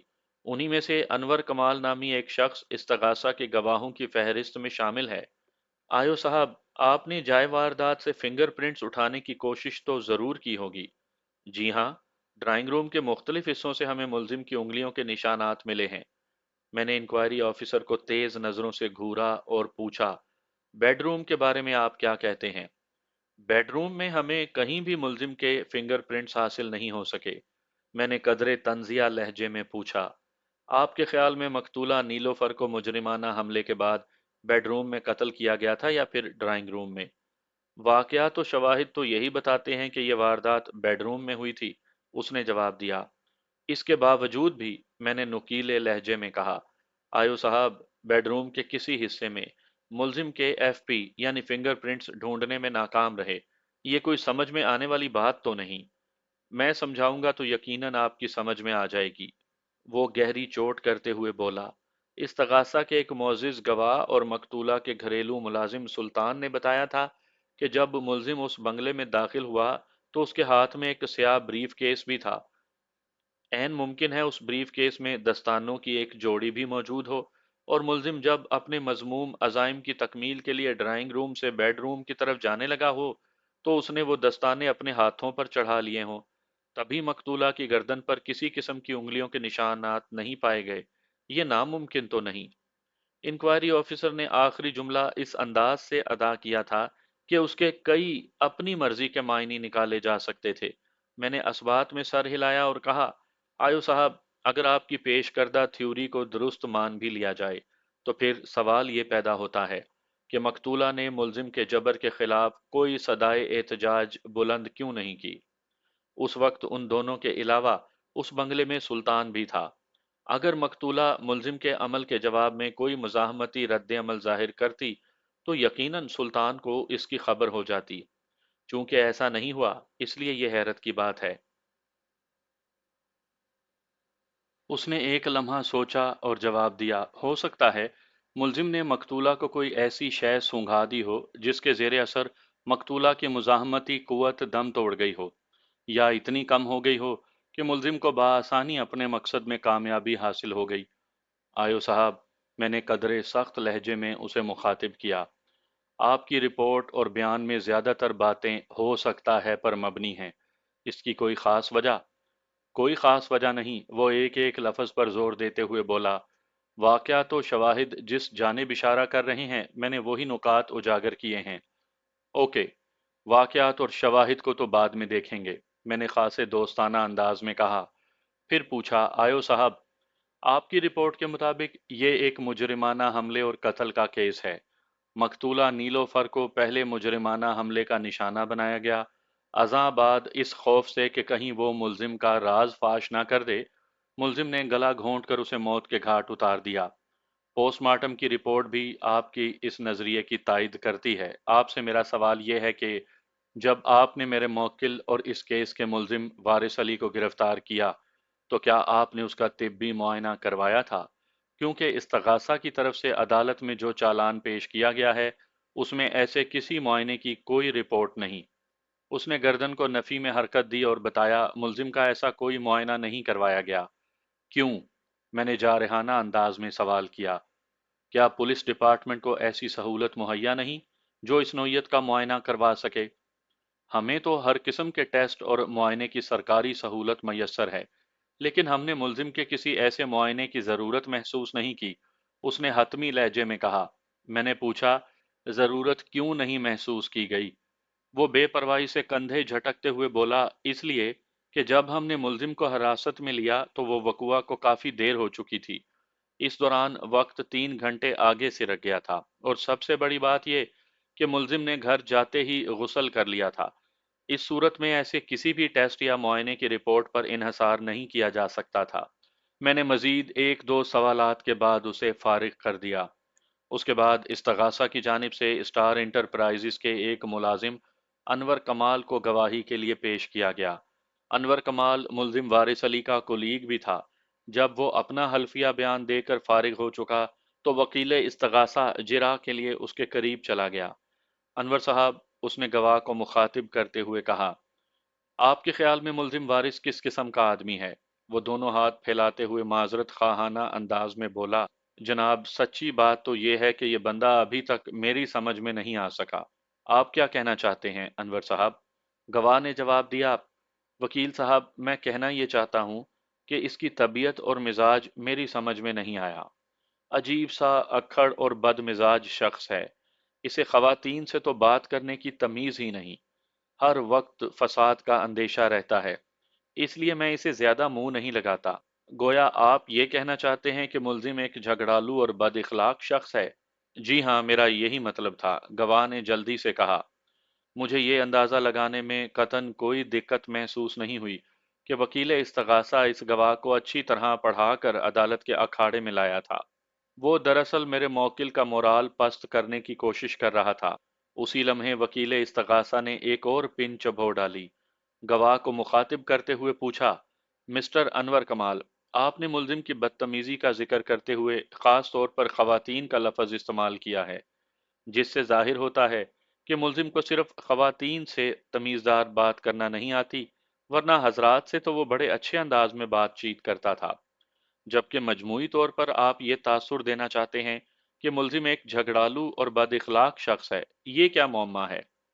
معمہ تو کوئی نہیں، دراصل خواتین کا ذکر اس لیے بھی میری زبان پر آ گیا کہ پچھلے دنوں اس شخص کی وجہ سے ایک لڑکی کو بڑی خفت اٹھانا پڑی تھی۔ ہاں ہاں بتائیں، کیا واقعہ پیش آیا تھا؟ انور کمال نے ٹھہرے ہوئے انداز میں بتانا شروع کیا۔ پچھلے دنوں ہمارے دفتر میں فرحانہ نام کی ایک لڑکی کو رکھا گیا۔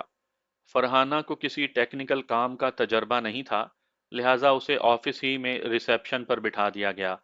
بس پھر کیا تھا، ملزم نے پتہ نہیں اس کے ساتھ ایسی کون سی حرکت کی کہ وہ ہتھے سے اکھڑ گئی اور یہ کہتے ہوئے نوکری چھوڑ کر چلی گئی، کہ جس دفتر میں ملزم جیسے छिछोरे लोग काम करते हैं, वहाँ कोई शरीफ लड़की जॉब नहीं कर सकती।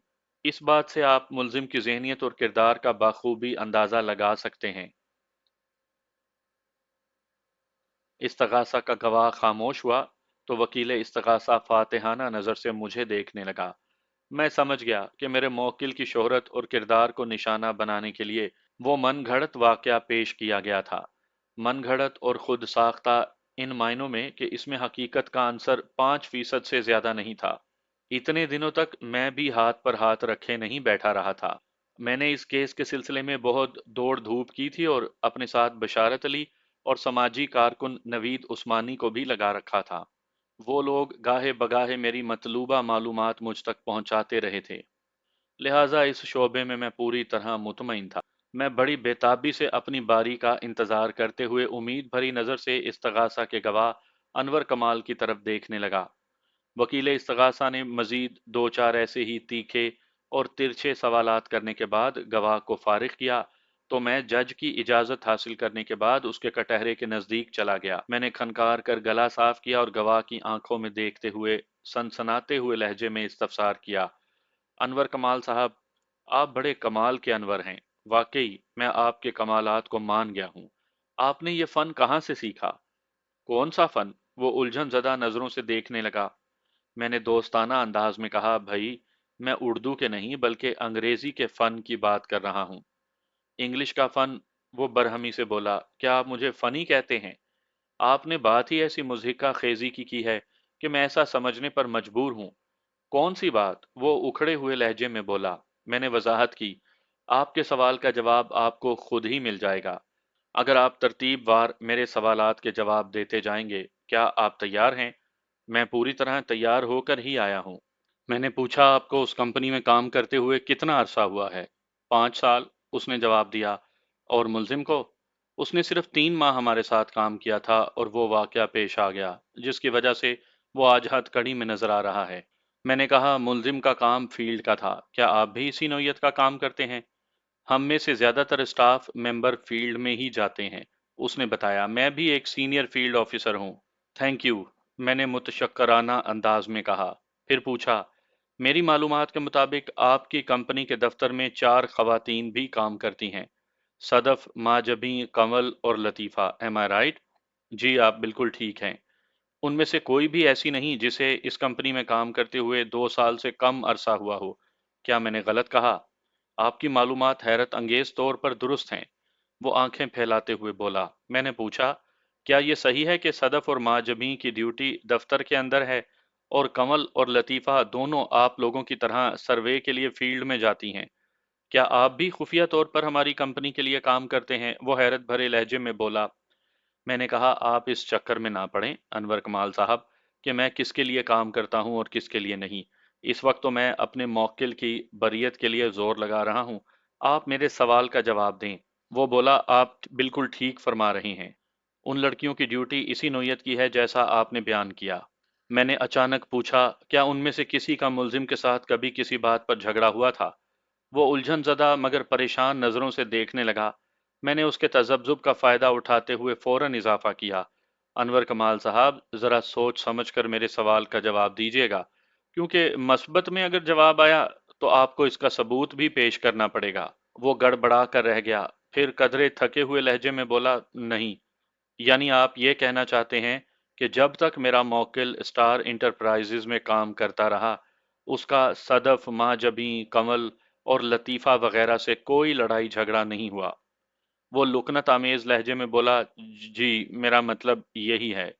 मैंने उसे मजीद पक्का करने की खातिर पूछा, अनवर साहब, कहीं ऐसा तो नहीं कि मज़कूरा चारों लड़कियां पैदाइशी गूंगी हों?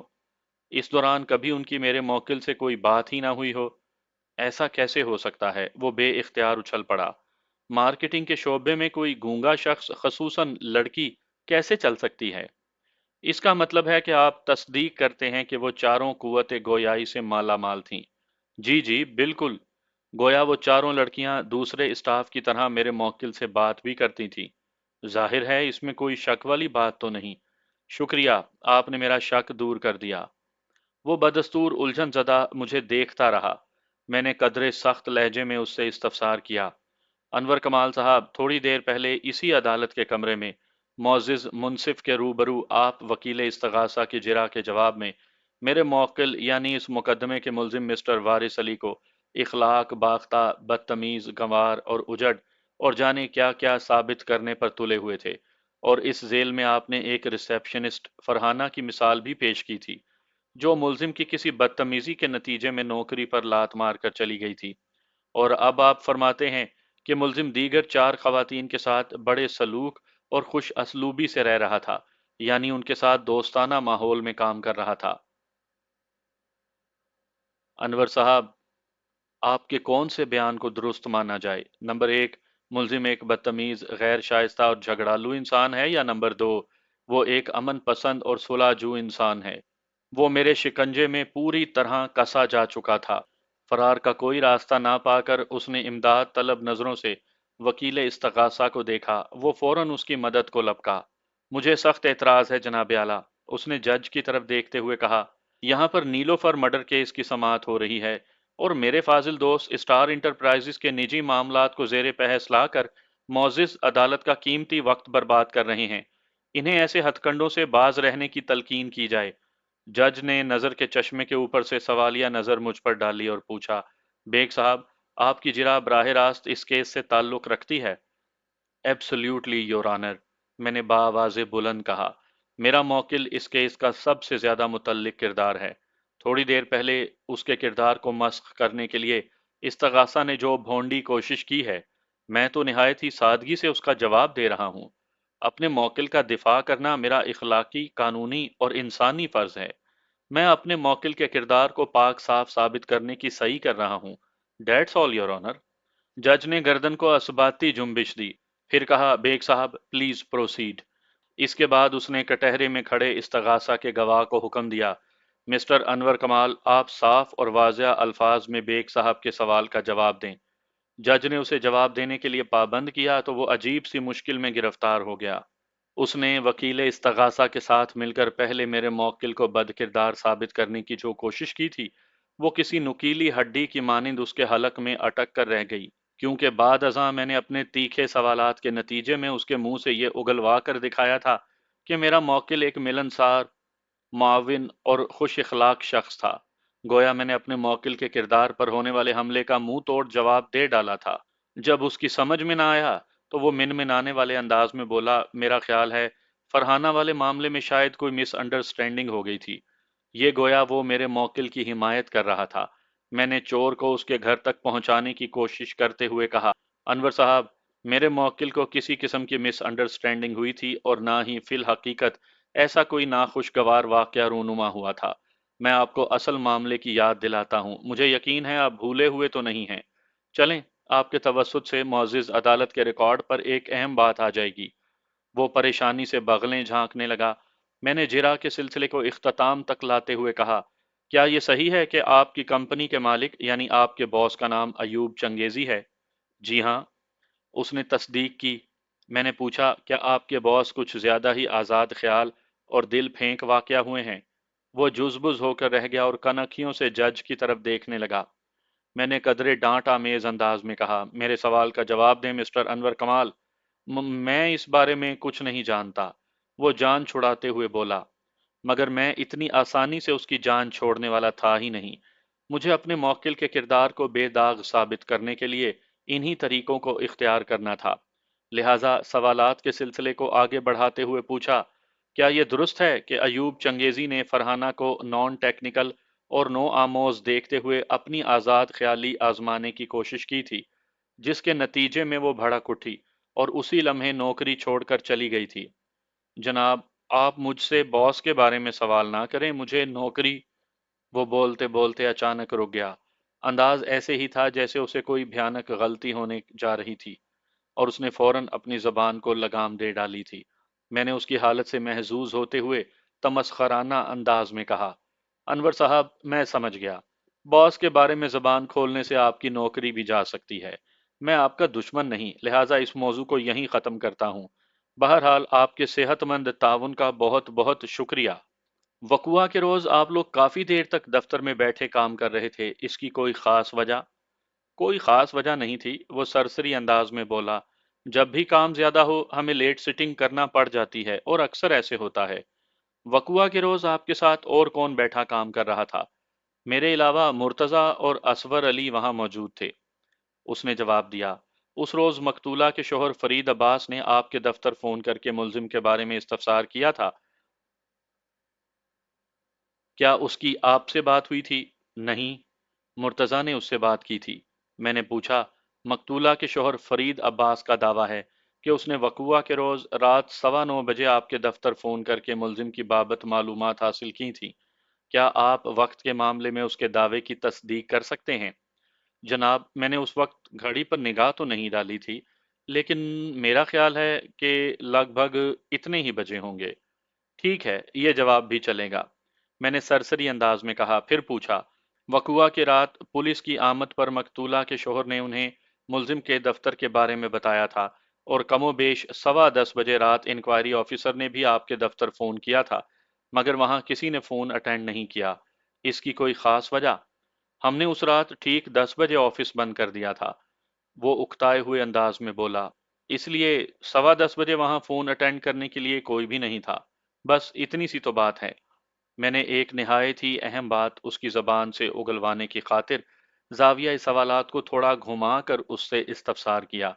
انور کمال صاحب، وقوعہ کی رات آپ کے ایک کولیگ مسٹر مرتضی نے مقتولہ کے شوہر کے سوال کے جواب میں اسے بتایا کہ ملزم دفتر سے چھٹی کر کے اپنے گھر واقع قیوم آباد جا چکا ہے۔ ذرا سوچ کر جواب دیں، کیا اس معاملے میں آپ کے کولیگ مرتضی نے کسی قسم کی غلط بیانی تو نہیں کی تھی؟ اس نے الٹا مجھ سے پوچھا، کیسی غلط بیانی وکیل صاحب؟ میں نے وضاحت کی، مثلاً یہ غلط بیانی کہ ملزم تو اس وقت دفتر کے اندر ہی موجود ہو اور فرید عباس کو محض ٹالنے کی خاطر کہہ دیا گیا ہو کہ وہ چھٹی کر کے گھر جا چکا ہے، جبکہ وہ بھی آپ لوگوں کے ساتھ ہی موجود ہو۔ وہ کبھی خواب و خیال میں بھی نہیں سوچ سکتا تھا کہ میں نے اس کی زبان سے اپنے مطلب کی بات اگلوانے کے لیے اسے کون سے چکر میں ڈالا ہے۔ وہ چونکہ نہیں سوچ سکتا تھا، لہٰذا بے ساختہ سوچے سمجھے بغیر اس نے قدرے برہمی سے کہا، جناب آپ بھی کیسی باتیں کرتے ہیں۔ پھر اس نے کٹہرے میں کھڑے ملزم کی جانب اشارہ کیا اور قدرے طنزیہ لہجے میں بولا، یہ وہ شکل نہیں کہ رات کو دیر تک دفتر میں بیٹھ کر کام کر سکے، اسے تو سر شام ہی گھر بھاگنے کی لگی رہتی ہے۔ یعنی ملزم لیٹ سٹنگ کا قائل نہیں؟ میں نے پوچھا۔ اس نے بتایا، جی ہاں، یہ ان 3 مہینوں میں ایک دن بھی زیادہ دیر تک دفتر میں نہیں رکا۔ آپ کے دفتر کے اوقات کار کیا ہیں؟ 11 بجے دن سے رات 7 بجے تک، اس نے جواب دیا۔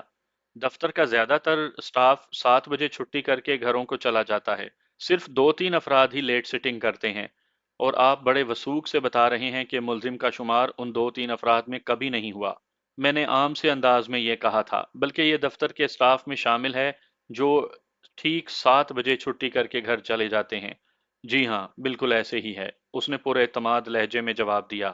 میں نے پوچھا، کیا وقوعہ کے روز بھی ملزم نے 7 بجے چھٹی کی تھی؟ بالکل، وہ قطعیت سے بولا۔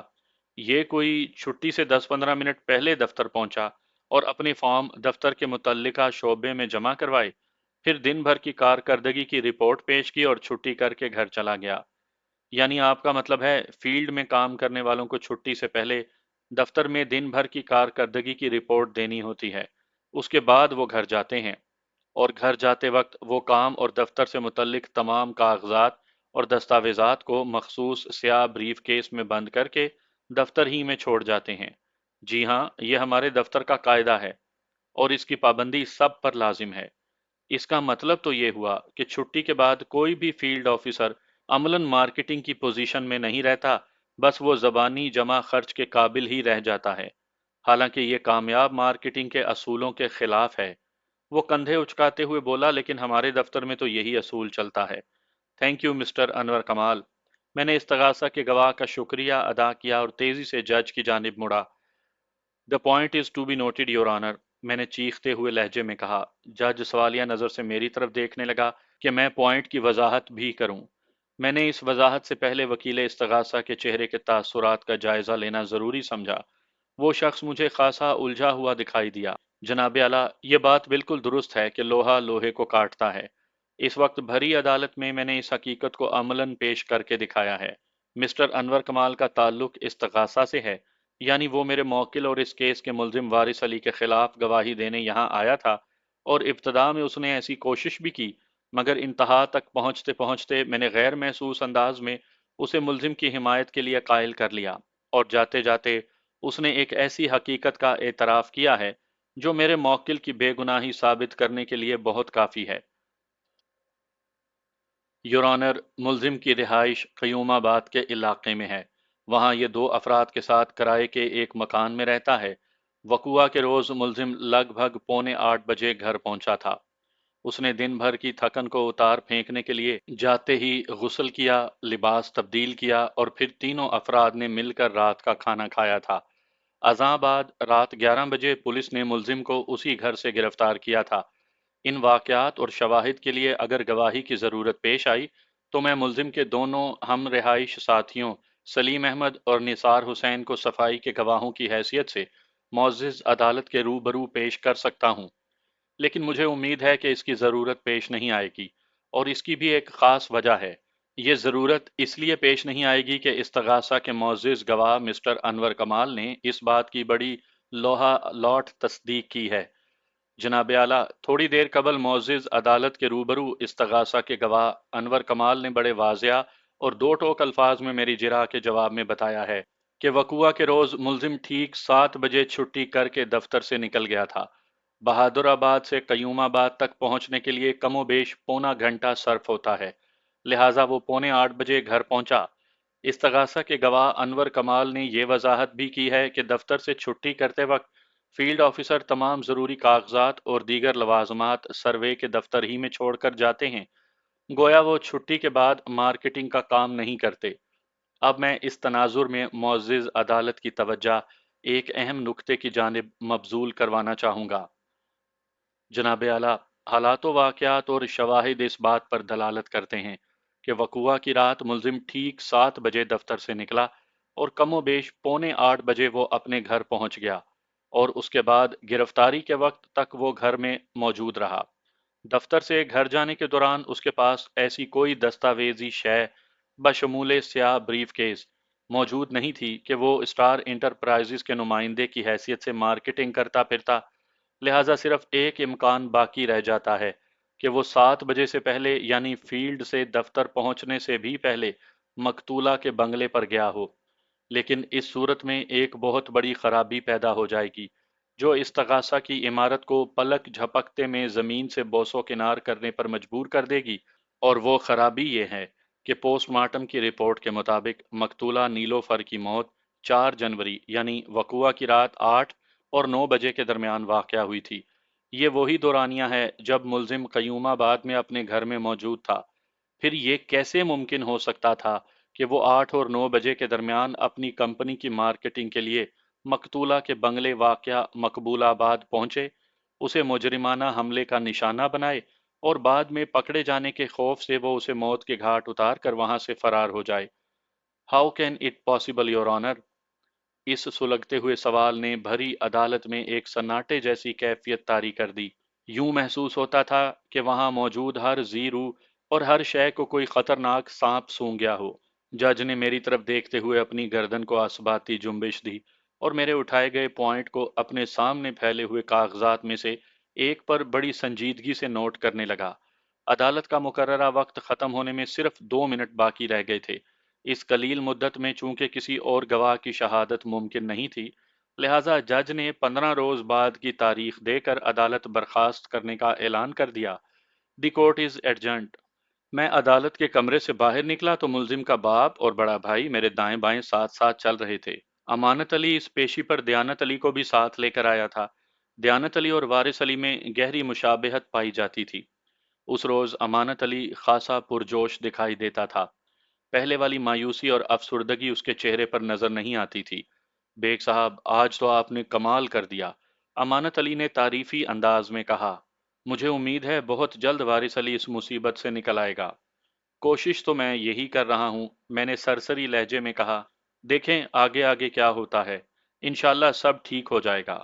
میں نے موقع محل مناسب دیکھتے ہوئے اس کے کان میں پھونک دیا، میری اس انتھک محنت میں کچھ اور لوگوں کا حصہ بھی شامل ہے، جن میں نوید عثمانی اور بشارت علی سر فہرست ہیں۔ और दोनों ने भाग दौड़ करके मुझे बड़ी मुफीद मालूमात फराहम की हैं। उस्मानी साहब से तो मैं मिल चुका हूँ, अमानत अली ने कहा। बहुत ही बेलोस, नेक और खुदा तरस इंसान हैं। लेकिन ये बशारत अली कौन है? बशारत मेरे दफ्तर में ऑफिस बॉय की हैसियत से काम करता है, मैंने बताया। बीवी बच्चों वाला है, लेकिन ओहदे के एतबार से उसे ऑफिस बॉय ही कहा जाएगा। अच्छा अच्छा, ये वही बंदा है ना जो बहावल नगर का रहने वाला है। अमानत अली की बात सुनकर मुझे यकीन हो गया कि बशारत नामी उस चलते पुर्जे ने यहाँ भी डाक खाना मिलाने में एक लम्हे की देर नहीं की थी। जी हाँ, मैं उसी बशारत की बात कर रहा हूँ। नवीद उस्मानी तो अल्लाह के फजलो करम से एक साहिब हैसियत इंसान है, लेकिन बशारत के सिलसिले में मैं आपसे ज़रूर सिफारिश करूँगा। इस केस के सिलसिले में वो अपनी ड्यूटी के औकात के अलावा जो भाग दौड़ और जद्दोजहद कर रहा है, उसे इसका सिला ज़रूर मिलना चाहिए। क्यों नहीं, क्यों नहीं, वो मजबूत लहजे में बोला। मैं बशारत का खास तौर पर ख्याल रखूंगा। आप बिल्कुल बेफिक्र हो जाएं। आखिर को वो हमारा गराई भी तो है। अमानत अली और उसका फर्जंद अव्वल दयानत अली मुझसे पुरजोश मुसाफा करके रुखसत हुए, तो मैं पार्किंग में मौजूद अपनी गाड़ी की जानिब बढ़ गया। आइंदा पेशी पर इस्तगासा की तरफ से 3 गवाहों को पेश किया गया, लेकिन मेरी निगाह में वो तीनों गवाह किसी भी जाविये से अहमियत के हामिल नहीं थे। लिहाजा मैं गुज़िश्ता पेशी की अदालती कार्रवाई का जिक्र छोड़ते हुए आगे बढ़ता हूँ। मंजर उसी अदालत का था। गवाहों वाले कटहरे में मकतूला का घरेलू मुलाजिम सुल्तान खड़ा नजर आ रहा था। सुल्तान का ताल्लुक सखर से था, ताहम इस मुलाजमत के दौरान वो बंगले ही में बने हुए एक छोटे क्वार्टर में रिहाइश पजीर था। उसकी उम्र का अंदाजा मैंने 35 के करीब लगाया। उसकी रंगत सांवली सी थी, सेहत अच्छी और कामत दराज। उसकी शख्सियत की सबसे खास बात यह थी कि वो मामूल से ज्यादा बड़े हाथ पांव का मालिक था। सुल्तान ने अपना हल्फिया बयान रिकॉर्ड करवाया तो वकील इस्तगासा जिरा के लिए उसके कटहरे के करीब पहुंच गया। सुल्तान ने अपने बयान में कोई तरमीम या इजाफा नहीं किया।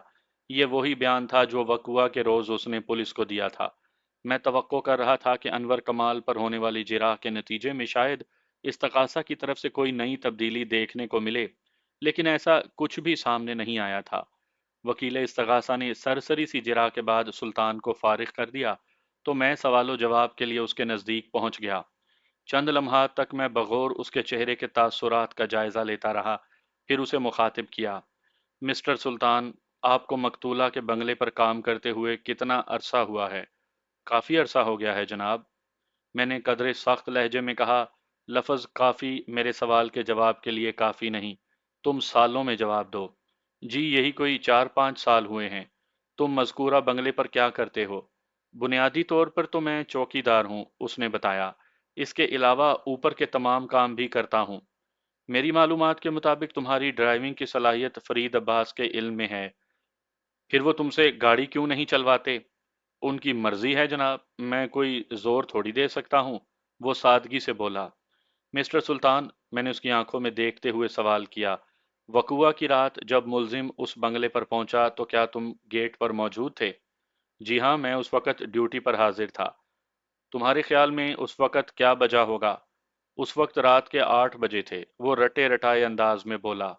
मैंने पूछा, क्या तुमने घड़ी में बाकायदा वक्त देखा था या अंदाजे से बता रहे हो? मैंने घड़ी तो नहीं देखी, लेकिन मेरा अंदाजा भी ठीक ठाक है। उस वक्त अंधेरा पूरी तरह छा चुका था। जनवरी के महीने में 5:30 पौने 6 बजे सूरज गरूब हो जाता है और आधे घंटे के बाद तारीकी भी छा जाती है। यानी अंधेरे का आगाज तो 6 सवा 6 बजे ही हो जाता था। 6:30 बजे तो मुकम्मल तारीकी हर शय को अपने परों तले समेट चुकी होती है। मेरे मौकिल और इस केस के मुलजिम ने मुझे बताया है कि वो लगभग 6:15 बजे मकतूला के बंगले पर पहुंचा था और उसने बमुश्किल 10 मिनट वहां गुजारे थे। उसके बाद वो वापस चला गया। मकतूला का शोहर उस वक्त घर पर नहीं था और मकतूला के सिगरेट वगैरह के सर्वे से कोई दिलचस्पी नहीं थी। मुलजिम का विजिटिंग कार्ड देखकर उसे अंदाजा नहीं हुआ था कि वो किस किस्म का सर्वे करता फिर रहा है। चुनाचे उसने अपने तजस्सुस की तस्कीन के लिए उसे अंदर बुलाया था। और तुम कह रहे हो कि वो 8 बजे बंगले पर आया था? जनाब, मुलजिम को कोई गलत फहमी हुई होगी, वो हठ धर्मी से बोला। मेरा अंदाजा गलत नहीं हो सकता। मुलजिम 8 बजे ही रात बंगले पर पहुंचा था। मैंने सख्त लहजे में कहा, मिस्टर सुल्तान, इस अमर के 2 गवाह सलीम अहमद और निसार अहमद कयूमाबाद में मौजूद हैं कि 8 बजे मुलजिम उनके साथ था। अब ये तो हो नहीं सकता کہ ملزم بیک وقت 8 بجے رات قیوم آباد میں بھی ہو اور مقبول آباد میں بھی۔ ہمزاد یا ہم شکل یا جڑواں والی کہانی عدالت کے کمرے میں نہیں چل سکتی۔ اس کے علاوہ ملزم کے کولیگ اور استغاثہ کے معزز گواہ مسٹر انور کمال نے گزشتہ ایک پیشی پر عدالت کو بتایا تھا کہ وقوعہ کی رات ملزم ٹھیک 7 بجے دفتر سے چھٹی کر کے چلا گیا تھا۔ بہادر آباد اور مقبول آباد میں بس نام کا فاصلہ ہے۔ انسان آرام سے ٹہلتے ہوئے ادھر سے ادھر پہنچ سکتا ہے۔ اگر ملزم نے اس روز ٹھیک 7 بجے چھٹی کی تھی تو اس کا مطلب ہے وہ کم از کم پونے 7 دفتر پہنچا تھا۔ اس حساب سے ملزم کی یہ بات بالکل درست نظر آتی ہے کہ وہ 6:15 بجے مقتولہ کے گھر پہنچا، 15 منٹ وہاں گزارے، 6:30 بجے بنگلے سے نکلا اور پونے 7 اپنے دفتر میں پہنچ گیا۔ تم اتنے سارے ٹھوس حقائق کو کس طرح جھٹلا سکتے ہو؟ میرے اس تابڑ توڑ حملے نے اسے بوکھلا کر رکھ دیا تھا۔ اس کی سمجھ میں نہیں آ رہا تھا کہ کیا جواب دے، تاہم اس بوکھلاہٹ میں بھی اس نے جو جواب دیا اس میں ڈھٹائی بدرجائے عتم موجود تھی۔ میں نہیں جانتا دوسرے لوگ ملزم کے بارے میں کیا کہہ رہے ہیں، بس میں نے بالکل ٹھیک بتایا ہے۔ ملزم 8 بجے رات کو بنگلے پر آیا تھا۔ میں نے زاویہ سوالات کو تبدیل کیا۔ مسٹر سلطان، میں نے اس کی آنکھوں میں دیکھتے ہوئے درست لہجے میں کہا، تمہارے بیان کے مطابق ملزم وقوعہ کی رات 8 بجے مقتولہ کے بنگلے پر پہنچا۔ اس نے فرید عباس سے ملنے کی خواہش ظاہر کی۔ تم نے بتایا کہ سیٹھ صاحب بنگلے پر نہیں۔ اس نے تم سے کہا کہ تم اس کا وزٹنگ کارڈ لے کر میڈم کو دے دو، وہ اسے اندر بلا لیں گی۔ تم نے ایک لمحہ سوچا، پھر ملزم کی تجویز پر عمل کرنے کا فیصلہ کر لیا۔ وہ گیٹ پر رکا رہا اور تم اس کا وزٹنگ کارڈ لے کر اندر مقتولہ نیلوفر کے پاس پہنچ گئے۔ اسے جا کر ساری کتھا سنائی۔ اس نے کہا، تم ملزم کو ڈرائنگ روم میں بٹھاؤ، وہ آ رہی ہے۔ ایسے ہی ہوا تھا نا؟ یہ وہ بیان تھا جو اس نے پہلے پولیس کو دیا تھا اور ازاں بعد معزز عدالت کے روبرو ریکارڈ کروایا تھا۔ میں اس کے قدموں کے نشانات پر قدم رکھتے ہوئے چاروں خانے چت کرنا چاہتا تھا۔ اس نے میرے خاموش ہونے پر اسبات میں گردن ہلائی۔ جی ہاں، ایسے ہی ہوا تھا۔ اس کے بعد ملزم اپنا سیاہ بریف کیس ہاتھ میں تھامے تمہاری میت میں اس بنگلے کے ڈرائنگ روم تک پہنچ گیا تھا۔ میں غلط تو نہیں کہہ رہا ہوں نا؟ نہیں جناب، آپ نے بالکل درست کہا۔ اس کی بات ختم ہوئی ہی تھی کہ عدالت کے کمرے میں مکھیوں کی بن بناہٹ جیسی آوازیں ابھرنے لگیں۔ حاضرین عدالت آپس میں چہ میں گوئیاں کرنے لگے تھے۔ ان میں سے بعض کی آواز اتنی بلند تھی کہ وہاں کہے ابھرتے بھی سنائی دیے۔ میں اس تازہ ترین صورتحال کی وجہ سے بخوبی آگاہ تھا، لہٰذا جج کی جانب دیکھتے ہوئے میں نے حتمی لہجے میں کہا، جناب اعلیٰ، استغاثہ کا ایک معزز گواہ مسٹر انور کمال چند روز قبل عدالت کے روبرو یہ بیان دے چکا ہے کہ فیلڈ آفیسر اور آؤٹ ڈور کام کرنے والے افراد چھٹی کے وقت تمام متعلقہ سامان دفتر ہی میں چھوڑ کر گھر کی راہ لیتے ہیں۔ گواہ نے اس بات کی تصدیق بھی کی تھی کہ وقوعہ کے روز ملزم اپنا سیاہ بریف کیس دفتر میں چھوڑ کر ٹھیک 7 بجے گھر روانہ ہو گیا تھا، اور اب استغاثہ کے گواہ سلطان کا دعویٰ ہے کہ وقوعہ کی رات 8 بجے اس نے اپنی آنکھوں سے ملزم کو سیاہ بریف کیس اٹھائے مقتولہ کے بنگلے کے ڈرائنگ روم تک جاتے دیکھا تھا۔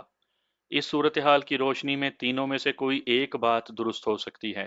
اول، ملزم کی دو شخصیات ہوں جو بیک وقت دو مختلف جگہوں پر مصروف عمل بھی رہتی ہوں۔ دوم، استغاثہ کے گواہ مسٹر سلطان کی بینائی اسے کوئی سنگین نوعیت کا دھوکہ دے رہی ہو۔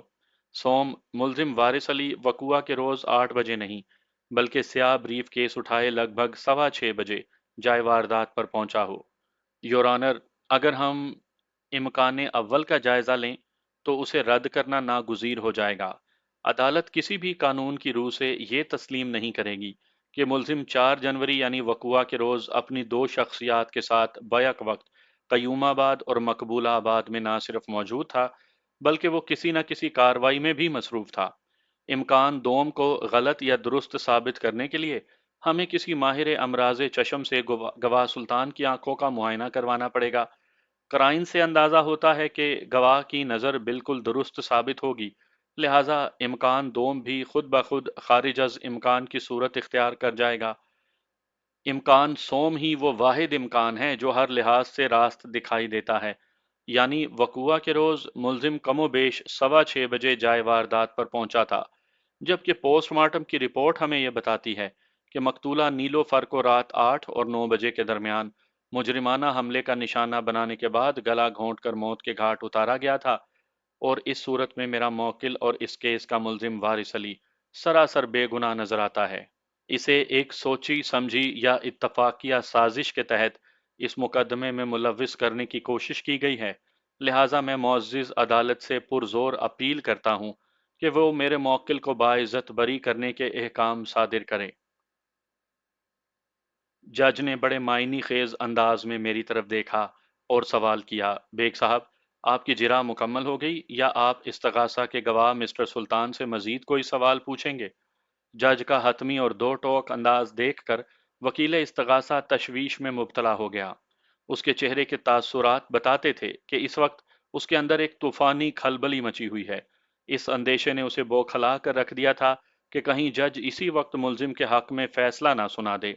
واقعی جج کے تیور کچھ اسی نوعیت کے دکھائی دے رہے تھے۔ جج نے سوال مجھ سے کیا تھا، لیکن اس سے پہلے کہ میں جواب دیتا، وکیل استغاثہ اضطراری لہجے میں بول اٹھا، جناب اعلیٰ، ابھی تو استغاثہ کا ایک اہم گواہ باقی ہے، مقتولہ کا شوہر فرید عباس۔ جج نے الجھے ہوئے لہجے میں وکیل استغاثہ کے استفسار میں کہا، تو پھر؟ جج کے اس مختصر سے سوال نے وکیل استغاثہ کو گڑبڑا دیا۔ اس نے میرا نمبر اٹھا لیا تھا، اب کی بار میں نے اس کے ساتھ یہی سلوک کر کے حساب چکتا کر دیا۔ اس سے قبل کہ وہ جج کے استفسار کے جواب میں لب کشائی کرتا، میں نے جج کو مخاطب کرتے ہوئے جلدی سے کہہ دیا، جناب اعلیٰ، دراصل میرے فاضل دوست کو یہ خدشہ بے چین کیے ہوئے ہے کہ کہیں معزز عدالت اسی پیشی پر مقدمے کا فیصلہ نہ سنا دے، تبھی یہ بتانے کی کوشش کر رہے ہیں کہ استغاثہ کا ایک گواہ ابھی باقی ہے۔ میری اس دردناک چوٹ پر وکیل استغاثہ تل ملا کر رہ گیا۔ عدالت کا احترام ملحوظ تھا، ورنہ اس کے تاثرات سے تو یہی جھلکتا تھا کہ اگر میں اس وقت کمرہ عدالت میں نہ ہوتا تو وہ میری تکہ بوٹی کر کے رکھ دیتا۔ جج نے برا سا منہ بنایا اور قدرے تنزیہ لہجے میں سوال کیا، ایسا کیسے ہو سکتا ہے؟ اس جملے سے اس کی مراد یہ تھی کہ وہ کسی گواہ کو نظر انداز یا فراموش کر کے مقدمے کا فیصلہ کیسے سنا سکتا ہے؟ میں نے جواب میں کہا، جناب اعلیٰ، میرے فاضل دوست نے مجھے یاد دلایا ہے کہ ابھی استغاثہ کا ایک اہم گواہ میری جرح کا بڑی بےتابی سے انتظار کر رہا ہے۔ میں اس یاد دہانی کے لیے وکیل استغاثہ کا شکریہ ادا کرتا ہوں، اور جہاں تک وٹنس باکس میں کھڑے استغاثہ کے گواہ سلطان کا تعلق ہے تو اس سے میں چند سوالات مزید کرنا چاہوں گا۔ وہ کیا کہتے ہیں کہ آنکھوں کی سوئیاں باقی ہیں، میں یہی سوئیاں نکالنا چاہتا ہوں تاکہ اس آفاقی قانون کو تقویت مل سکے کہ کبھی کوئی شے خالی نہیں رہتی۔ جناب اعلیٰ، میرے موکل کو اس کیس میں ملوث کر کے اس کے لیے پھانسی کا ایک پھندا تیار کیا گیا تھا۔ اگر میں ملزم وارث علی کی گردن کو اس پھندے میں فٹ نہیں ہونے دوں تو اس میں پھندے بیچارے کا کیا قصور؟ اسے تو کوئی نہ کوئی گردن چاہیے نا۔ اس بات میں تو کسی شک و شبے کی گنجائش تلاش نہیں کی جا سکتی کہ مجرمانہ حملے اور قتل کی ایک سنگین واردات ہوئی ہے۔ واردات ہوئی ہے تو اس کا کوئی ذمہ دار بھی ہے، لہٰذا میں اتمام حجت کے طور پر استغاثہ کے گواہ سے چند اہم سوال کروں گا۔ ممکن ہے بھوکے پیاسے پھندے کی مراد برائے، لیکن اس سلسلے میں میں کوئی وعدہ نہیں کر سکتا۔ بیگ صاحب پلیز پروسیڈ، جج نے گہری سنجیدگی سے کہا۔ جج کا یہ موافق اور حوصلہ افزا جملہ میری مہمیز کے لیے بہت کافی تھا۔ میں نے مقتولہ کے گیٹ کیپر اور اس کیس میں استغاثہ کے گواہ کی حیثیت سے ابھر کر سامنے آنے والے سکھر کے سلطان کو اپنی جرح کی چکی میں پیس ڈالا۔ سلطان صاحب، اس مرتبہ میں نے اسے قدرے شائستہ انداز میں مخاطب کیا۔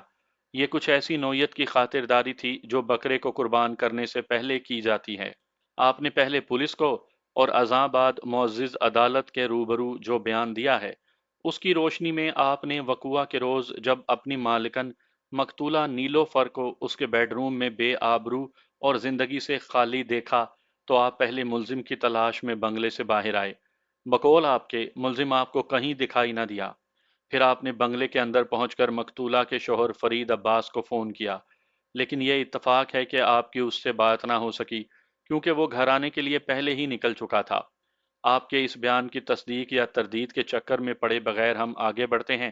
جب مقتولہ کا شوہر فرید عباس جائے وقوعہ پر پہنچتا ہے، یہاں تک کہنے کے بعد میں نے دانستہ لمحاتی توقف کیا، پھر کہا، مسٹر سلطان، کیا یہ صحیح ہے کہ جب مقتولہ کا شوہر اپنی گاڑی میں جائے واردات پر پہنچا تو اسی لمحے گھریلو ملازمہ بھی ایک جانب سے نمودار ہوئی تھی؟ سلیمہ اپنے وقت پر چھٹی کر کے جا چکی تھی، شاید وہ کسی ضروری کام سے واپس آئی تھی۔ ہاں، آپ ٹھیک کہتے ہیں۔ اس کا کچھ ضروری سامان بنگلے پر رہ گیا تھا، وہ وہی سامان لینے آئی تھی۔ بہرحال آپ کہنا کیا چاہتے ہیں مسٹر سلطان؟ آپ کی یادداشت تو بڑی کمال کی ہے، واہ واہ! آپ کو تو یہ بھی یاد ہوگا کہ جب مقتولہ کا شوہر بنگلے پر پہنچا اور ملازمہ اپنا سامان لینے واپس آئی تو اس وقت اس لمحے پڑوس والے بنگلے کا ملازم محمد حسین اتفاق سے گیٹ پر موجود تھا۔ تھوڑی دیر پہلے آپ نے اسے اپنے بنگلے میں ہونے والی واردات کے بارے میں بتایا تھا۔ محمد حسین اپنے گیٹ پر کھڑا تھا نا؟ ہاں کھڑا تھا، وہ الجھن زدہ انداز میں بولا۔ لیکن ان فضول سے سوالات سے آخر آپ کا مقصد کیا ہے؟ میں نے ڈرامائی انداز میں اپنے کانوں کو چھوا، پھر تنبیہی لہجے میں کہا، توبہ کریں سلطان صاحب، توبہ کریں۔ آپ ان نہایت ہی اہم سوالات کو فضول کہہ رہے ہیں۔ آپ کو اندازہ نہیں کہ ان سوالات سے برآمد ہونے والے نتائج کس طور پر آپ کی درگت بنائیں گے۔ وہ خفگی آمیز سراسیمہ نظر سے مجھے تکنے لگا۔ میں نے ڈانٹ سے مشابہ سخت لہجے میں کہا، مسٹر سلطان، اب میں آپ سے جو سوال کرنے جا رہا ہوں اس کا بہت سوچ سمجھ کر جواب دینا۔ اس سلسلے میں پہلے جیسی غلط بیانی سے کام نہیں چلے گا، کیونکہ میں جو حقیقت بیان کرنے جا رہا ہوں اس کے تین عینی گواہ ہیں، یعنی فرید، عباس، محمد حسین اور سلیمہ بی بی۔ اس کے چہرے اور آنکھوں میں نامعلوم اور معلوم الجھنوں کا ایک گنجلک جال سا پھیل گیا۔ پہلی مرتبہ وہ مجھے متذبذب اور خوف زدہ دکھائی دیا۔ اس کی ڈھٹائی اور ہٹ دھرمی اچانک غائب ہو گئی تھی اور وہ اضطراری انداز میں بار بار وکیل استغاثہ کو دیکھ رہا تھا۔ میں نے اس کی آنکھوں میں گھورتے ہوئے سخت لہجے میں پوچھا، مسٹر سلطان، کیا یہ سچ ہے کہ وقوعہ کی رات مقتولہ کے شوہر کی آمد پر جب آپ نے اسے بنگلے میں پیش آنے والے واقعے کے بارے میں بتایا تو اس نے آپ کو بری طرح جھڑک دیا تھا اور تیزی سے قدم اٹھاتے ہوئے بنگلے کے اندر داخل ہو گیا تھا؟ تھوڑے سے تامل کے بعد اس نے جواب دیا، ہاں یہ سچ ہے۔ سلطان کے بڑی صورت سے زائل ہوتے اعتماد نے مجھے بتا دیا کہ میں نے اس کی دکھتی رگ سے چھیڑ چھاڑ شروع کر دی تھی۔ میں ادب آداب کو بالائے طاق رکھتے ہوئے بڑے جارحانہ انداز میں اسے مخاطب ہوا، مسٹر سلطان، کیا تم معزز عدالت کے سامنے اپنے مالک کی جھڑکی کی وضاحت کرو گے؟ عدالت ان الفاظ سے آگاہی حاصل کرنا چاہتی ہے جو تمہیں ڈانٹ پلاتے وقت مقتولہ کے شوہر فرید عباس کی زبان سے ادا ہوئے تھے، اور اس امر کو ایک لمحے کے لیے بھی اپنے ذہن سے محو نہیں ہونے دینا کہ اس حقیقت کے تین تین عینی شاہد آئی وٹنس موجود ہیں۔ اس کے چہرے پر ایک رنگ آ کر گزر گیا۔ وہ مجھے کڑی مصیبت میں دکھائی دیا۔ یوں محسوس ہوتا تھا جیسے وہ ابھی وٹنس باکس سے نکل کر بھاگ جائے گا، لیکن میں اسے ایسی کسی کوشش کی اجازت نہیں دے سکتا تھا۔ بڑی مشکل سے تو میں نے اسے اپنی جرح کے جال میں پھانسا تھا۔ پھندے میں پھنسے ہوئے شکار کو شکاری کبھی جانے نہیں دیتا۔ میں اسے کیسے چھوڑ دیتا؟ میرے اس چبھتے ہوئے سوال نے اس کا چہرہ متغیر کر دیا تھا۔ وہ تیزی سے پہلو بدلتے ہوئے بار بار وکیل استغاثہ کی طرف دیکھنے لگا۔ میں نے روبدار آواز میں کہا، مسٹر سلطان، میں نے تم سے کچھ پوچھا ہے۔ اگر 3 سیکنڈ کے اندر اندر تم نے میرے سوال کا جواب نہ دیا تو میں معزز عدالت کے سامنے تمہارا سارا کچا چٹھا کھول کر رکھ دوں گا۔ سچی بات تو یہ ہے کہ میں اس کے کچے چٹھے کے بارے میں کچھ بھی نہیں جانتا تھا۔ بشارت نے اپنی ریسرچ کے دوران مقتولہ کے پڑوس والے بنگلے کے ایک ملازم محمد حسین سے دوستی کر لی تھی اور یہ جاننے میں کامیاب ہو گیا تھا کہ وقوعہ کے روز مقتولہ کے شوہر فرید عباس نے اپنے ملازم سلطان کو بری طرح ڈانٹا تھا۔ مالک اپنے ملازمین کو ڈانٹتے ہی رہتے ہیں، یہ کوئی خاص بات نہیں، لیکن فرید عباس کی ڈانٹ میں ایک ایسا نکتہ پوشیدہ تھا جس نے مجھے چونکنے پر مجبور کر دیا تھا۔ وہ نکتہ موجودہ صورتحال سے لگا نہیں کھاتا تھا۔ چور کی داڑھی میں تنکا کے مصداق میرے استفسار پر سلطان کے بری طرح گھبرا جانے نے مجھے بتا دیا کہ دال میں کچھ کالا نہیں بلکہ وہ پوری دال ہی کالی ہے۔ میری 3 سیکنڈ کی دھمکی نے اسے بنیاد سے ہلا دیا اور وہ نہایت ہی گھبرائے ہوئے انداز میں بولا، انہوں نے مجھ سے کہا تھا تم یہاں کھڑے کیا کر رہے ہو؟ تم اپنے مالک کی ڈانٹ میں ایڈیٹنگ کر رہے ہو مسٹر سلطان، میں نے اس کی آنکھوں میں دیکھتے ہوئے غصیلے لہجے میں کہا۔ اس کا مطلب ہے گھی سیدھی انگلی سے نہیں نکلے گا۔ تمہارے جھوٹ کی کلائی کھولنے کے لیے سلیمہ اور محمد حسین کو اندر بلانا ہی پڑے گا۔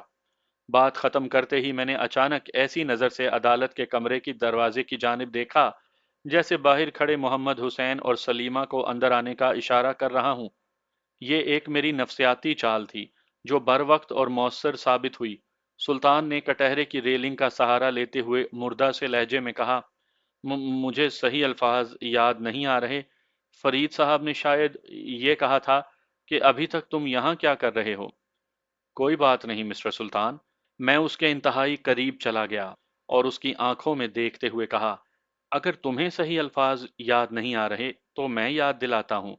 मैंने लम्हा भर को तवक्कुफ किया, फिर निहायत ही सनसनीखेज लहजे में इजाफा किया, मिस्टर सुल्तान, वकुआ की रात मकतूला का शोहर फरीद अब्बास जैसे ही अपनी गाड़ी से उतरा और उसकी नज़र तुम पर पड़ी तो उसने चीख कर गुस्सीले अंदाज में कहा, तुम गए नहीं अभी तक, यहाँ क्या कर रहे हो। तुम्हारा ये बयान मबनी बर दरोग है कि पहले तुमने फरीद अब्बास को वहां पेश आने वाली सूरत हाल से आगाह किया, उसके बाद फरीद अब्बास ने तुम्हें डांट पिलाई, जबकि हकीकत यह है फरीद अब्बास ने तुम पर निगाह पड़ते ही तुम्हें बुरी तरह झिड़क दिया था। उसके बाद तुमने वकुआ के बारे में उसे बताया था। बताओ, मैंने अभी फरीद अब्बास के जिन डांट आमेज कलिमात का जिक्र किया है, इसमें कोई गलती या खामी मौजूद है? नहीं, वो नहीफ सी आवाज में बोला और उसके साथ ही नफी में गर्दन हिला दी।